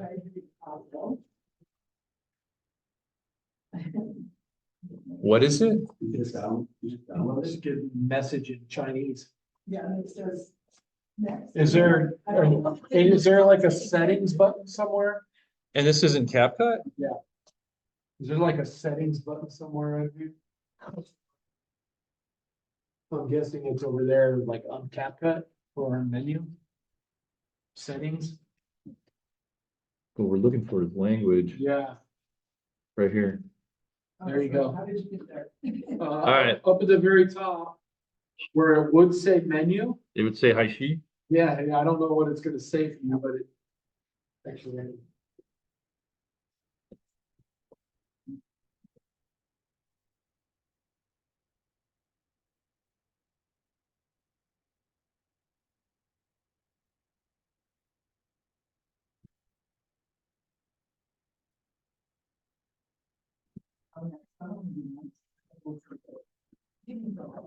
Yeah.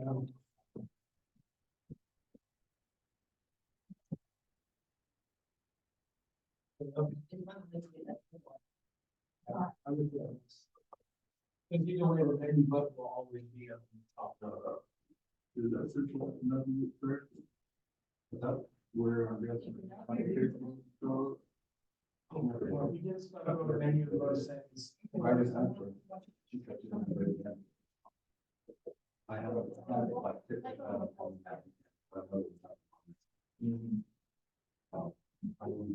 It's giving you, because you have the data before, it's telling you where everything's at. But up at the top, you'll see on his screen up there, the top left is menu. And then we're going to settings. You all have stuff. Are you back to English? That's good. Happy day. All right. Anybody have any other questions on CapCut editing? Does this give you guys a little bit more ideas as far as like little things that you can do to get a little bit more creative? I mean, I'd still recommend just start off, just stack them in, clip them, and be like, okay, I got my first video out, right? And then the second one, it's okay, now I'll add some transitions. Okay, now I'll add some stickers. Now I'll do this. Or if you want to really try to bang it out and like just take your time on one, knowing I got to, 5 to 10 of these, spend the time on the one. And then you're like, okay, now I got this. Now I know how to do this stuff. Like I have a better handle on how to do this. And then the next ones, because I remember when we were first doing this, the first videos, we were like, gosh, these are taking forever. Now, like, once I get all the videos in here the way I want them to, they're just on the other phone. I could probably get this whole edited 20 minutes. So it's not gonna take me that long to do. Yeah, thumbnail, I mean, but we've already gone over that and we can do that another time, but I did want to go over, so since we're done with that, I'm gonna try this offer pad thing for Suzette here. Just give me 1 second, I pulled this up. So Marshall, are you doing, I saw your fire series of videos going up. I think the last I one. don't think you guys really try. But are you doing? Okay. are you doing outline videos? Because you're not reading the script, you're talking about. Yeah, because I, like, Sound the way way better. like, even bring out the cards, because I don't like, I was looking at the camera, and I'm not really looking. I'm trying to pull up, oh, so there's the exact address. Going back and forth with my eyes, so, yeah, I'm just kind of like writing a bunch of stuff down on a piece of paper. Some of it I was looking at like the screen that I was recording off of, and just doing it that way, looking at the name. Would you recommend moving forward? I like doing For those that. videos, so like, some people sound really scripted and some don't, right? So, I mean, I don't think. I'm gonna let them finish and then we'll jump on this. Scripting, but like, sometimes you can tell someone just straight up, right? If that's the case, then I would recommend it, because, I mean, I was watching yours, the first one you did, yes, it sounded very scripted. The outline ones you did, they sound great. You're talking about stuff that you have knowledge of, you're talking, I mean, you did a great job, so that's the way I would keep doing it. Hang on, back to my email here.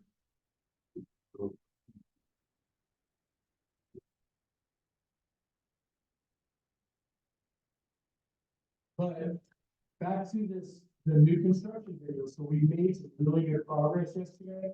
You guys, you get those videos uploaded, you get into this lead program, all of a sudden you get fed leads. So if you weren't there yesterday, we'll try to do another one again.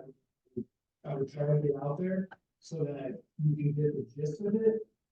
But it is relatively simple, like I said, 3 cuts on walkthroughs, 1 out front, the walkthrough, and then 1 closing it up with call to action. Okay? Like, you were listening. Yeah, basically, yeah, that one was good. Now, I Don't mean, forget your picture. huh? Don't forget your picture. Don't forget, before you actually start your 3 videos, go around and take some pictures of the community, so you can put them in a speed. Yeah, because that's one thing we were talking about is with a video, if I took a 5-second video, I'm basically, the only thing I can do with that 5-second video as we played with is maybe stretch it out and make it, slow it down to stretch it.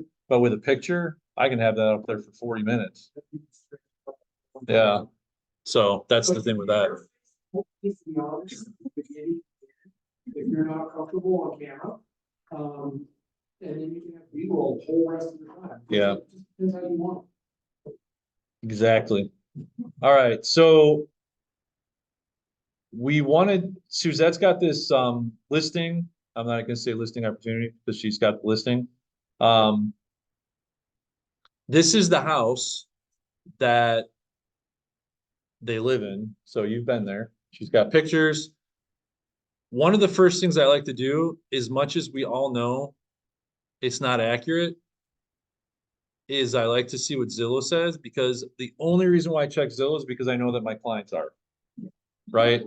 So I give it no weight except for the fact that I know my clients say that this is what the house is worth. So according to Zillow, the house is worth 609. So this Zestimate range is actually more accurate than the Zestimate. So it probably is anywhere between 579 and 640. Now, Suzette got an offer from Open Door already. They're waiting on the video, and that was for what, 614? 611.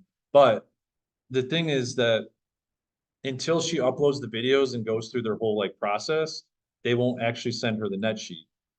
These companies, Open Door, OfferPad, are notorious for sending a really high offer, and then you get like a laundry list of things and you end up at like 525. So my guess is it's gonna end up around like 525, 515 is my guess, just based off my experience with Open Door. So with OfferPad, it's probably gonna be similar. And this is, I'll preface this by saying,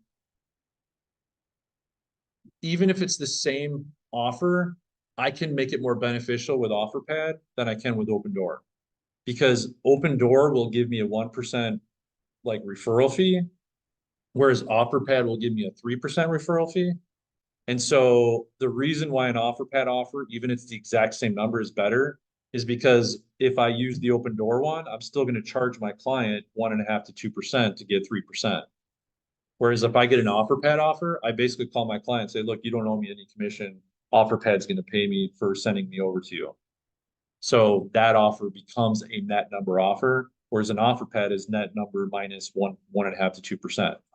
So that's where I kind of preface that.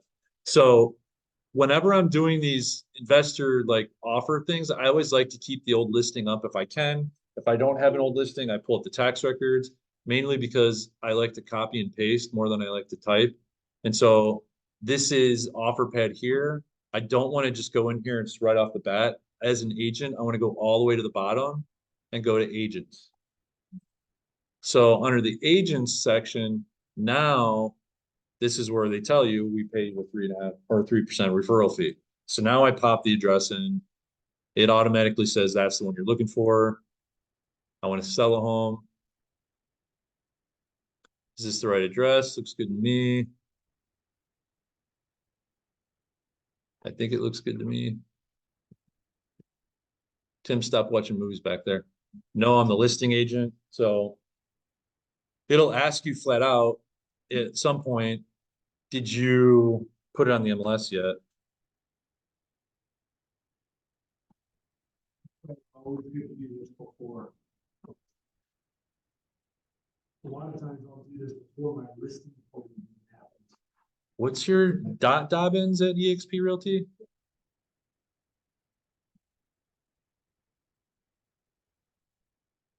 What's your phone number?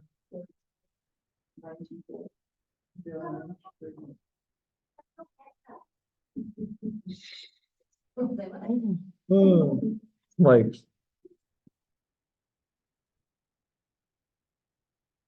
All right. All right. So now you'll get the emails on this, but I'm basically just submitting it for you. Enter your owner's name to verify. And so this is where, once again, come on, why I have the old MLS up is because now I can just go to Monsoon versus having to dig into my database. And I can just do this.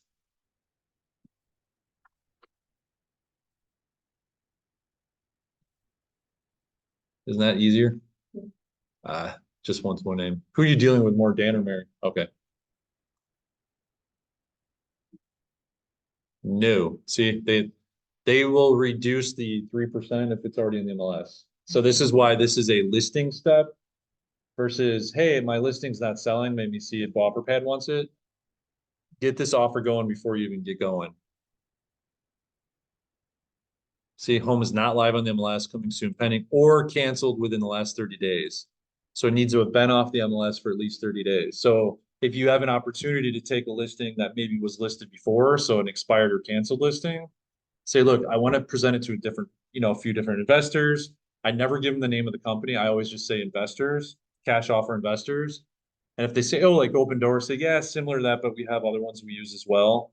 But they don't like to have seen that these properties were recently on the MLS. So we'll want to wait a couple weeks before we do it. And then that way we get the best offer from them. They're like, okay. Because it will, one, it'll affect the offer, and two, it'll affect the offer of compensation. So in two ways, it's affecting their bottom line. So it's not just about your commission, because you're like, look, I'm getting paid either way. So you can either let them pay me or you can pay me. So let's wait a few weeks and let them pay me. And it has not been submitted. So this is another reason why you want to be first to get this up here is sometimes they'll submit it. And when they submit it, they're like, it's already in the system with your name on it. I acknowledge you listed yourself as the agent and OfferPad request. You submitted. So we will submit current interior and exterior photos, which you've sent me that link. I could tell from the listing, it's a single story. It's got garage parking, there's no basement. And it looked like a 2-car garage, was that right? Or is that a 2-car? Oh, it's a 3-car tandem? Okay. Oh, it's got that side garage, okay.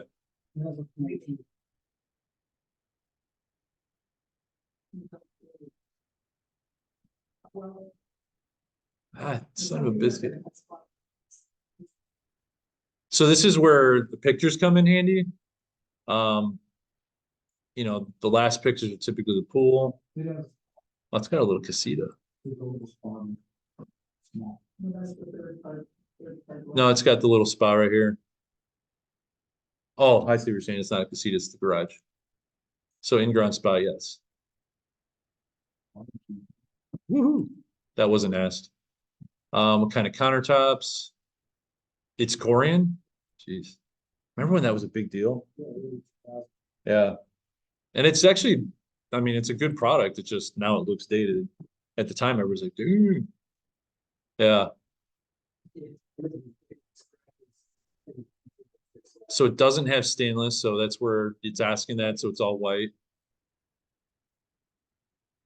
So this is where the pictures come in handy, because not only is it what they ask for, but it also helps you fill out the form. That looked like, it's got the newer ceramic tile, so that's good. Wood plank tile.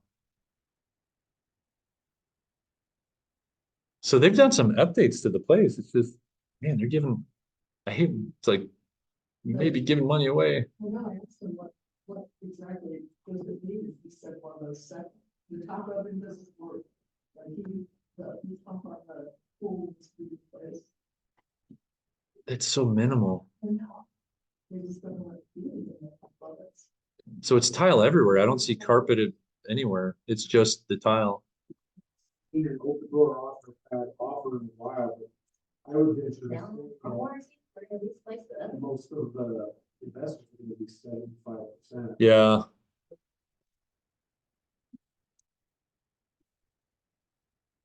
It's just the wood plank tile everywhere. Granted, that's a ARV, not. Yeah.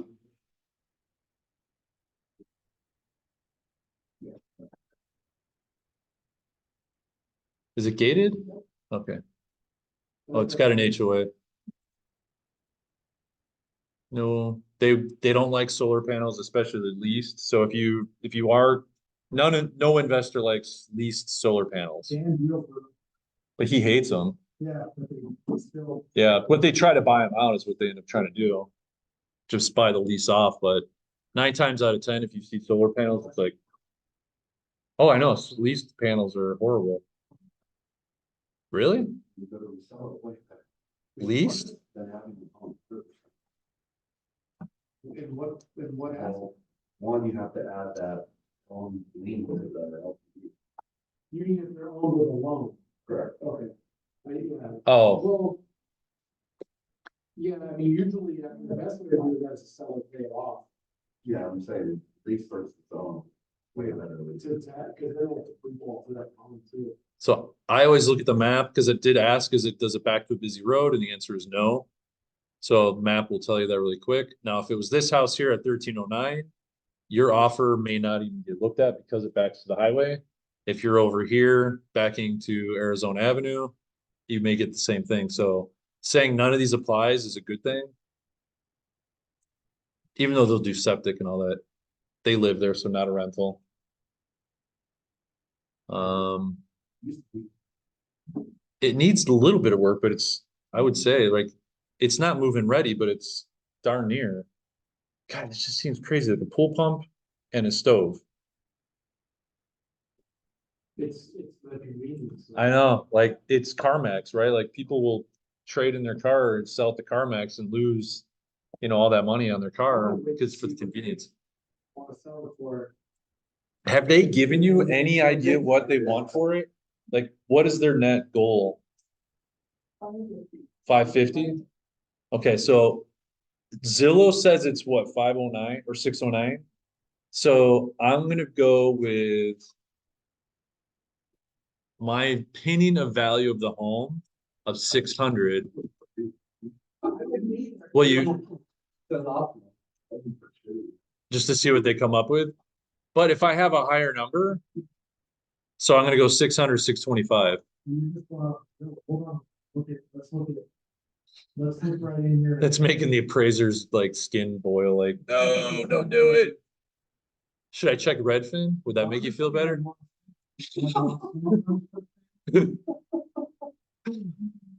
What's the? Here we go. Let's see what else everybody else has to say. Redfin, 603, Realtor.com, 603. Oh, wait, no, I just did move. What's Realtor.com's? Hundred to like 625 or something. That's what I just did. No opinion of value over here on Realtor.com? Nothing? Come on, Realtor. Oh, there it is, 628. So there's the 625 number that we're.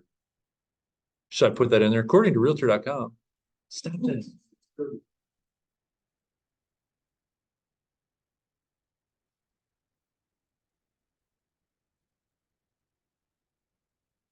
How about that, 610? Because my job is to push the price higher, right? So the way CMAs work, it's the same for us, right? Mr. and Mrs. Smith, what do you want to sell your house for? Well, I'd really like to get 550 out of it. So I go back and I'm like, oh man, like it's got to be a minimum of this. So I'll take 550, I add 5%. I go, okay, what's that number? Maybe give 1 or 2 points for negotiation. I run those numbers. Okay, so the number ends up being, okay, it's got to sell under contract at, 590 or higher. Then I go and run my comps. If I can show up and say, look, you guys wanted to walk away with 550 on this. After I ran my comps, I'm actually showing you guys are going to walk with 575. They're like, high five, dude. Like, let's do this. These guys are the same way because they want every house. They want to buy these. So if I tell them 550 to 600, they're gonna be like, oh yeah, 550, here you go. But if I tell them 610 and they really want to be at 550, maybe they'll be like, oh, we'll do 575, and then your seller's still like high five, like we're good to go. So everything's a psychological head game. How soon? They won't be able to say this 30 days after the sale, so. So we'll go 45 days. I'll just put that in there. We'll worry about that part later. Is your seller supplying buying a home? Is your seller working with an agent? Yes, I'm the agent. Like, I just told you at the beginning, I was the listing agent. Like, no, they're working with somebody else. Well, they could be if they were coming from out of state. Not interested in a mortgage. I don't want offer pad. Mortgage, thank you. Tell us what you love about your home. Pool, barbecue. But there's 32 hours. See, I wouldn't be in it 550 because I'm looking at it going 2004. That means I had about 15 grand into the roof, maybe 20, 15 to 20 under the roof, and it's 20 years old, which means it's at the end of its paper. So it costs 15 grand to pull it up and put down the paper.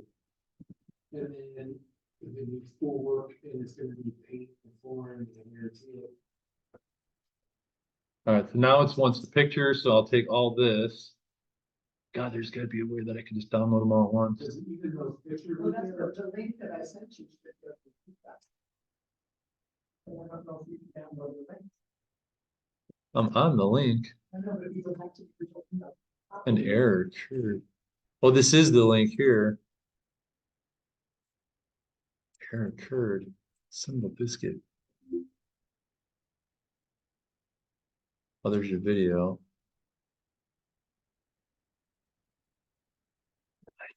Those are current, those are pictures you just took? But it's not letting me like open it. It's not even giving me the option to select. I'm gonna open this again, see if I can get, I don't know, just, There's 40 pictures. That's. oh, shoot. Yeah. You click on one of them. So this is a OneDrive file. You should give, when you share inside a OneDrive, if you go into your thing, there's an option where you can either be like, I think you can do like edit. And so maybe editing would allow me to download these. I don't have one, but this is on this. Oh, okay. Biscuits. So they'll email you to upload those pictures. Since I can't seem to do it right now. Yeah, it's not even giving me the option. It's this share setting is my guess is why it's showing me as like a viewer, but I can't modify the pictures.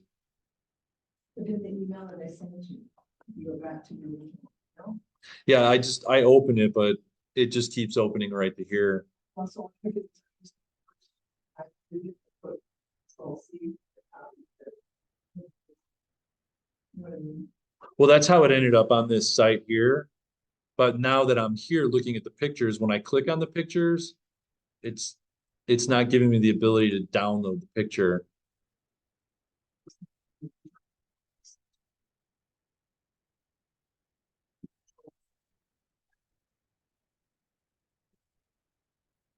Mm-mm.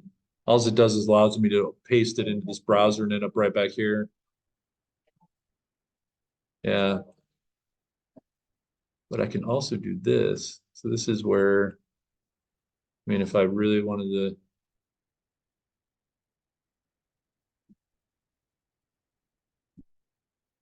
Do I want river or waterfall?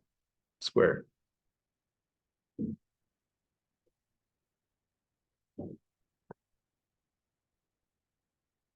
See if that works. Boom. So I can just do this one at a time. I mean, it's a pain in the rump shaker, but it is what it is. No, they want the,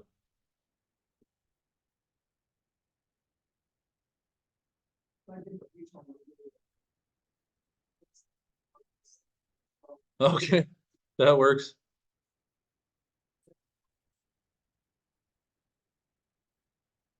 They have to do their request for what. Did they update the offer though?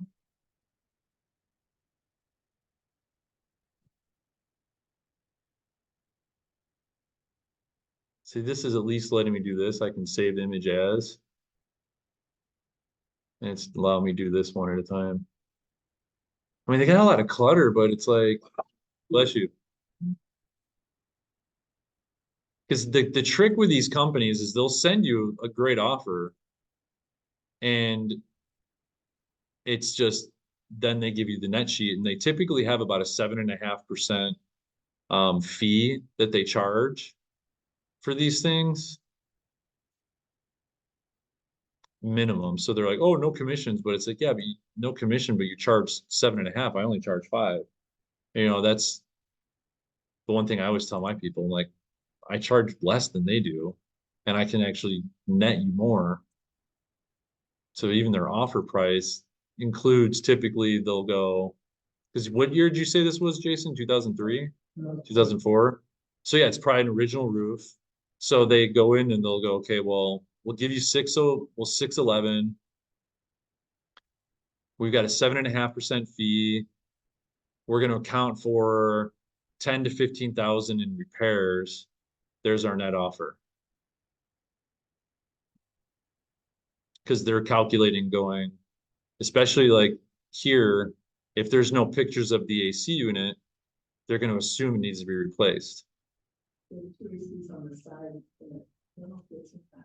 I don't know, I didn't know.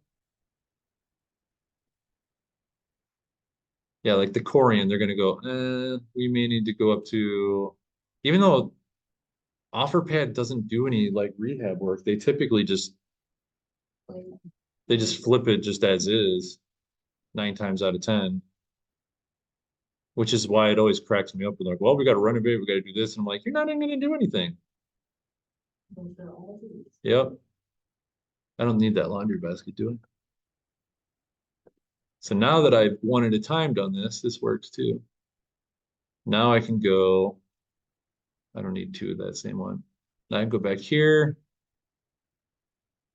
go to my downloads.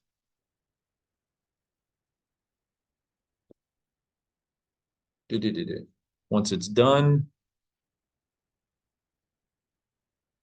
there we go. No, we're good. So keep an eye on your email. And that, my friends, is how you submit an offered offer pad. Open Doors is very similar. And then very similar. What I'll do is I'll take this link that you gave me and I'll send this over to Dan as well, give him the same expectations that, I'll actually run some comps on it and say, look, this is what I think it could sell for, and then see what he says. Cause I mean, he'll see like these floors are newer. It just needs to be cleaned out. These bookshelves look built in, so that would stay. Okay. That's not always good. Like every time I run into a carpenter who's like, oh, I did this, I did that, I'm always like, why? Like, Well, you did a crappy job. yeah. I mean, like in the closet, I get it. Good. Build custom closets. That's good. Like, but then they put these shelves in like these random rooms just because they're like, oh, I had all this wood, so I decided to build a shelving unit in the middle of the living room. And I'm like, no, like, didn't have to do that. Um, Countertops, I mean, this is not a lot. This is probably what, like maybe $4,000 worth of stonework to put in new countertops, swap it out with stainless steel appliances. All of a sudden that kitchen pops. New coat of paint with a lighter color. Pool looks great. Landscaping is really clean. I mean, you just clean that up a little bit, but the built-in barbecue is nice to have. You've already got the kitty fence. The exterior's nice, so it's, it's in a good location. So I would say that they'd be dumb not to jump on it, but it's just now this is where you turn into more like a concierge of I've got an offer pad offer here, I've got an open door offer, and I've got a private investor offer. And then I always include just one more time when I'm dealing with these types of properties, I'll include one more time what I think it would comp out as, and then I'll include what I think needs to be done. So if he said I just need a new, heat pump for the pool, and it's just for the spa, so that's $4,000, 3,500 maybe, for that.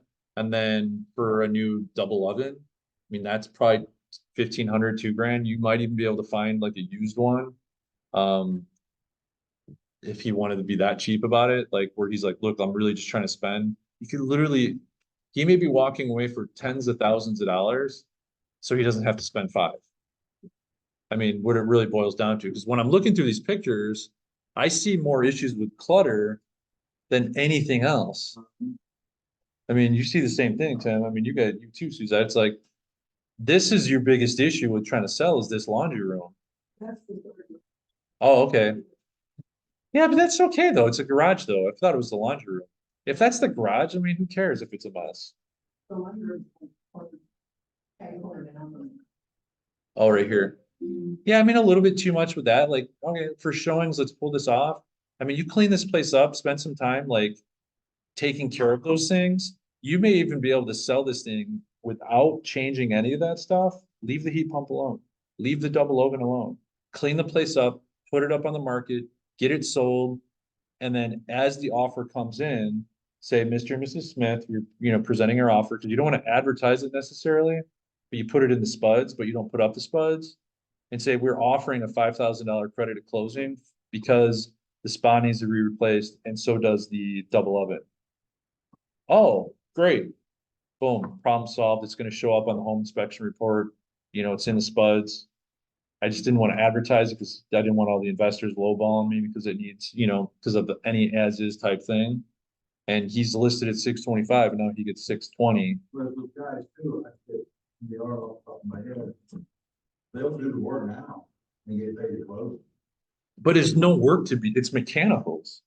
You can do that kind of stuff anyway. Yeah. I mean, you're talking about $5,000 to go down from potentially 600, call it just 610 down. I mean, that's 60 grand. I mean, at 610 minus 5%,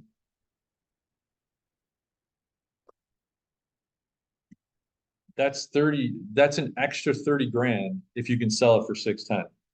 An extra $30,000. So they're literally willing to walk, it's like, that's where you just put it in a spreadsheet and you circle with a big highlighter on putting up on the market for sale, where it's like, look, and this is where I like being transparent with people too, because it's like, this is what's awesome, because the reality is if OfferPad offers you where the commission is based off of even 550, 3% of 550 is going to be higher than 2.5% of 610.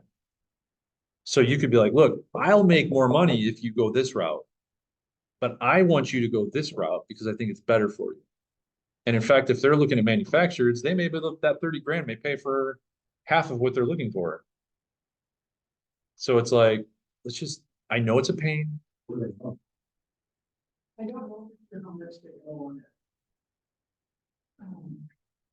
But I know that they also have a truck. There's the 30 grand. I mean, it's like, geez.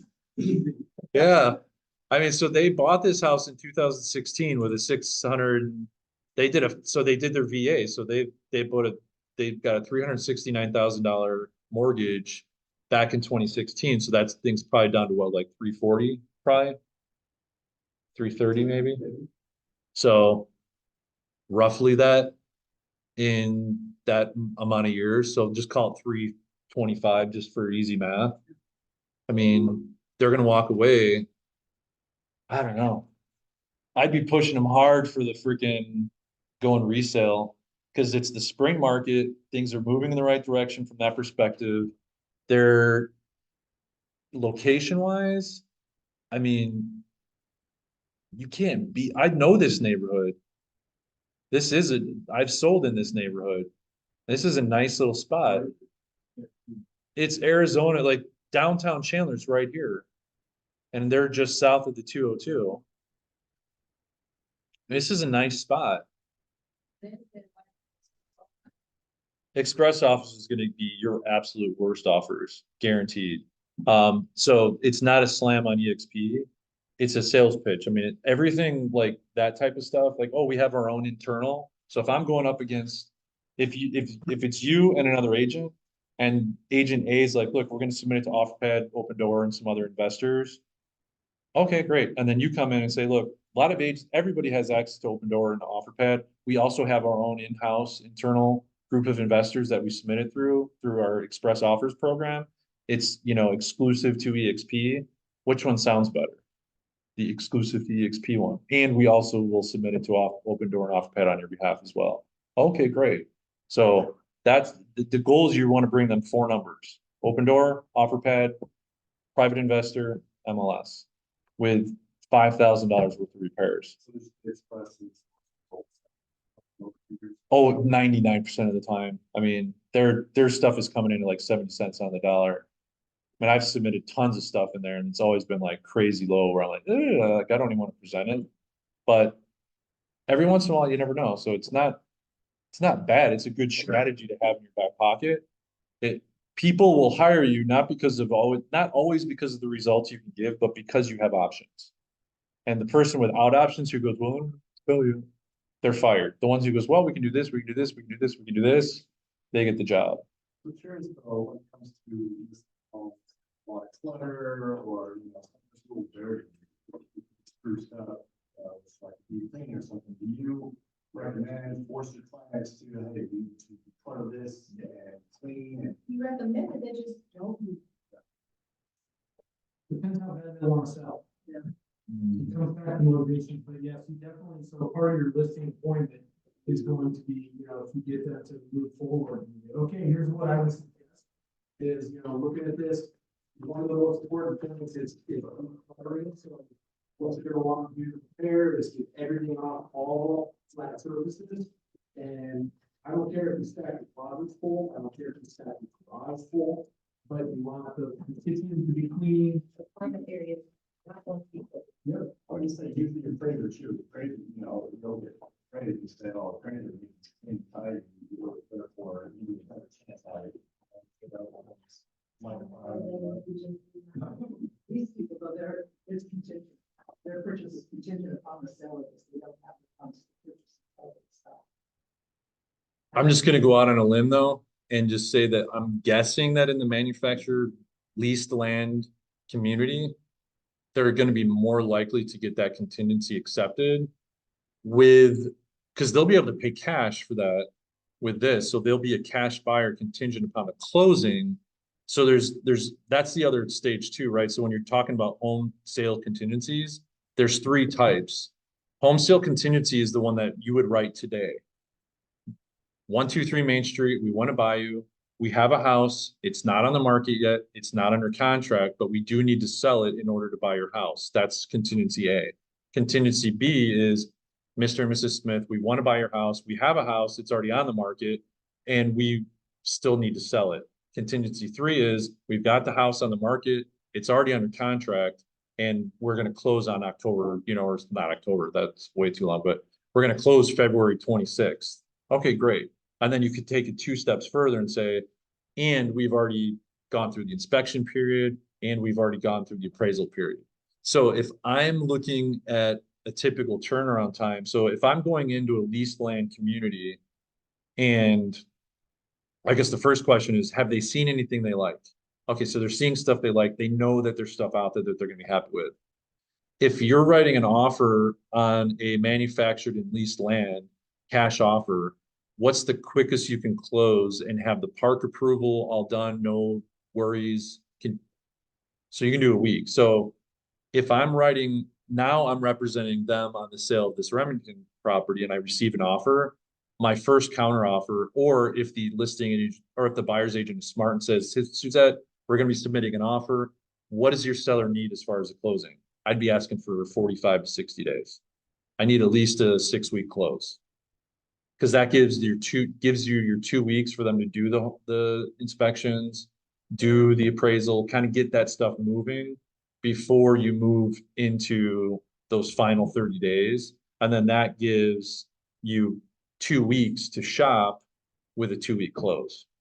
So that's the way I would present it to them, saying, look, we'll be able to get the home sale contingency accepted probably pretty easily, especially once this is under contract.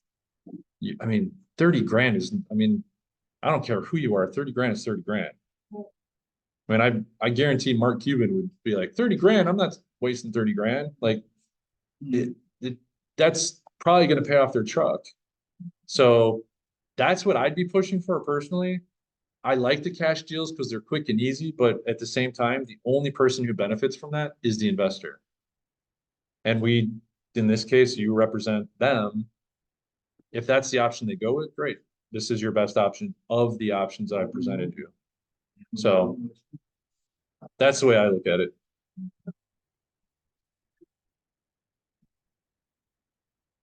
Yeah, I'll send it to Dan, see what he says. He'll run his own comps as well. I know he always does. But it's all good.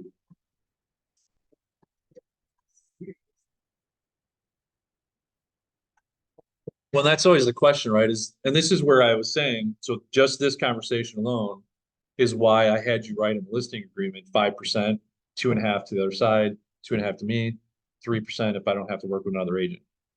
So that way, if Kira's investors like, actually, I jump on that at 575, then you can be like, because at 575 is we ran the numbers, when we pulled this up, if they offered 575, even though 575 would be the offer that they paid, that'd be 575 minus 5%. So this is where, but still, inside the conversation, you could present it to them and say, hey, look, this is what I've got. So I'll write it up for Dan and I'll send it to you. This is what I'm writing to Dan. And if you have people say, hey, forward it off, say, got this property, this is what we're looking for. Take a look, put the link to the pictures. All it needs is a new heat pump for the pool and double oven. That's it. Otherwise, this house just needs to be cleaned up, ready to go. Because that's our job, is to net our sellers the highest amount possible. And if they want to walk away from money, that's their problem. At least we offered them alternative and they know what they're signing up for. So cool. That's all I got for today. Josh is sick of hearing me talk, so I'm sick of hearing me talk, so I figure everybody else is too. All right. Thanks, everyone.